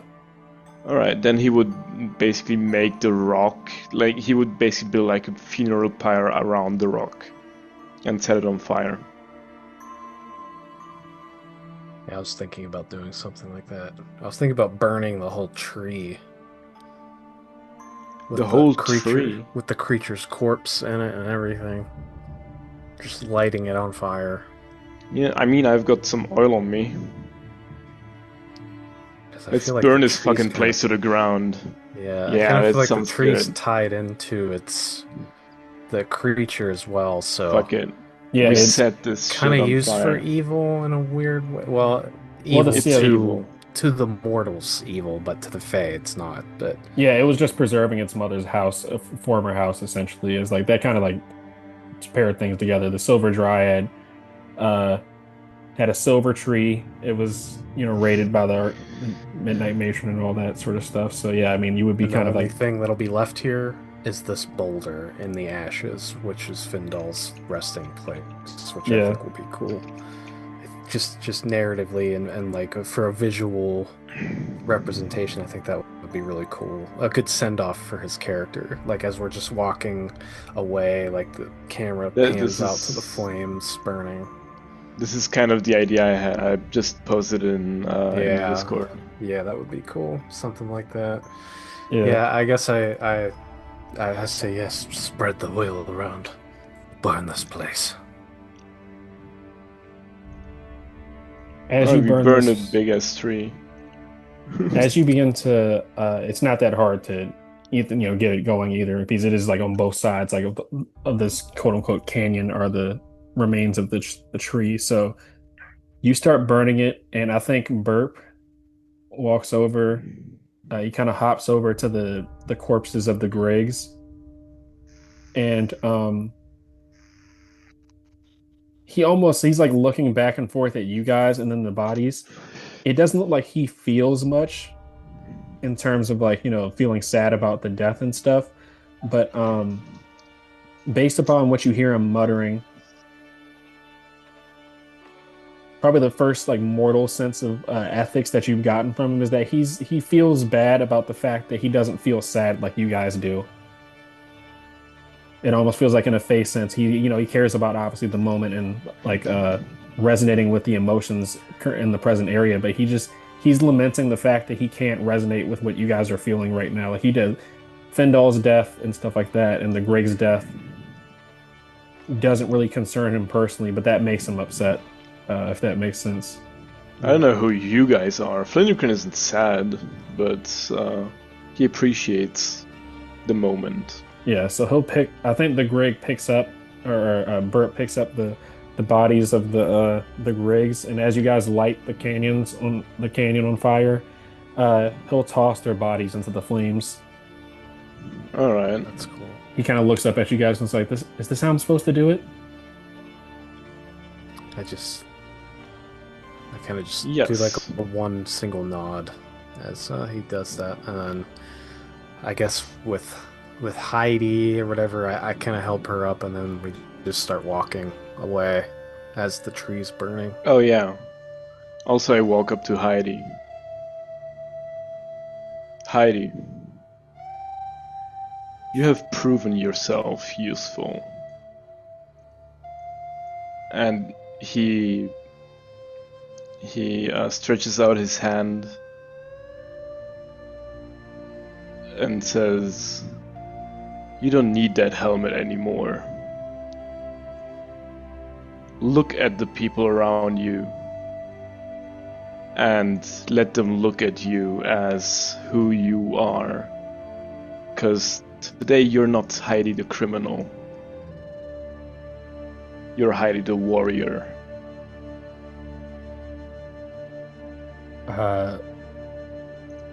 Were you going to take off the helmet, or were you like trying to like tell her that sort of thing? Yeah, basically, I stretch out my hand, and she's supposed to give me that helmet because she doesn't need that anymore. She has no reason to hide her face. With a shaky gloved hand, you can see it takes a long time for her to muster up the will to do this. Like she raises her hand and like lowers it. This goes on for like 30 seconds before she'll shakily raise up and pull back the hood and start slowly taking off the knight's helmet that she has on, and you guys see her face. Heidi very clearly has leprosy. Like her face is it's almost like, I'm not saying this in a disrespectful way to people with leprosy in real life either. I'm just trying to give a visual representation that like it's almost like the ghouls from Fallout. It's just like, diseased skin. There's like sores that are like oozing and all that sort of stuff. You can see that there's like residue from ointment that she's like rubbed on like, her like skull and everything, but she'll hand you the helmet, yeah.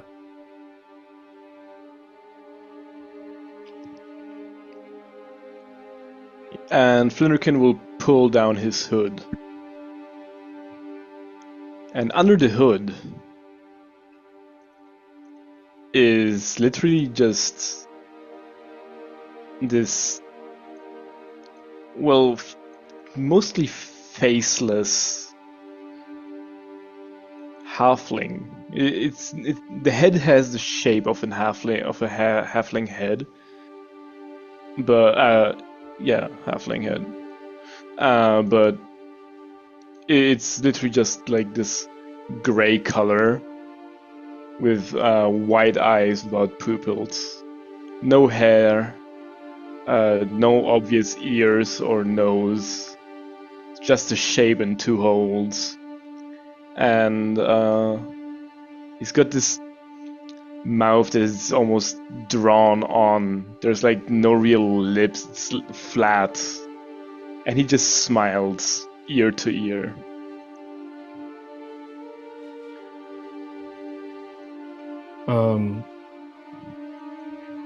It's like, maybe a little bit unsettling because it's actually like ear to ear. It's like unnaturally wide.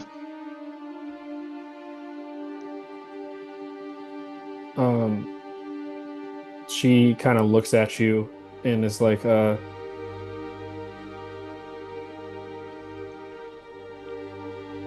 thank you. My Aunt Marianne always told me that I wasn't anything except for an eyesore to look at. I want to let you know you're more than that too. Like you told me last night and stuff. Yes, indeed we are. And I think your Aunt Marianne, she's an earsore to listen to.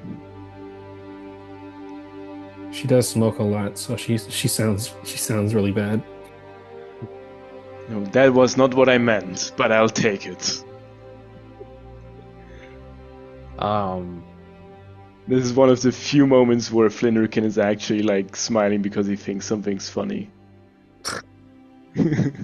As we're walking away from the burning tree, hold on. What about loot? I don't think there's any loot. I don't think. Yeah, there's not really any just loot. Slop and gore. I don't think there's any loot. Yeah, I just say that everybody. I say, "Come on, we have to go. We have a job to do." And then, as we're leaving, afterwards, I kind of just look back one last time, and I, under my breath, say to Findal's. I just like I'm saying it to Findal, even though he's gone. I just say, "We'll cross paths again, old friend." And then I take my spear as my new spear as my walking staff, like I was before I killed the person, and I use it to walk ahead. We kind of get a time lapse of you guys return to camp and everything, and you tell your findings, and In a little bit of a poetic end to the session, you guys make your way out of this forest. The magical mist and like sort of magical effects of this forest start to calm. The thorn brambles untangle, and you guys are able to make your safe passage, but you exit using the shortcut that Findall found at the beginning of the session. So you make your way through. I think the people of Bloomberg that have always been like very thankful of you guys for you spent an entire extra session and a half on the whole thing of saving the town. You didn't even have to save in the first place. So they all walk past the boulder and put a hand on it. And we end the session with you guys finally reaching the Temple of Madeera. And as the gates open, the screen goes black and Beast of Burden appears on the screen. Nice. Dum-dum.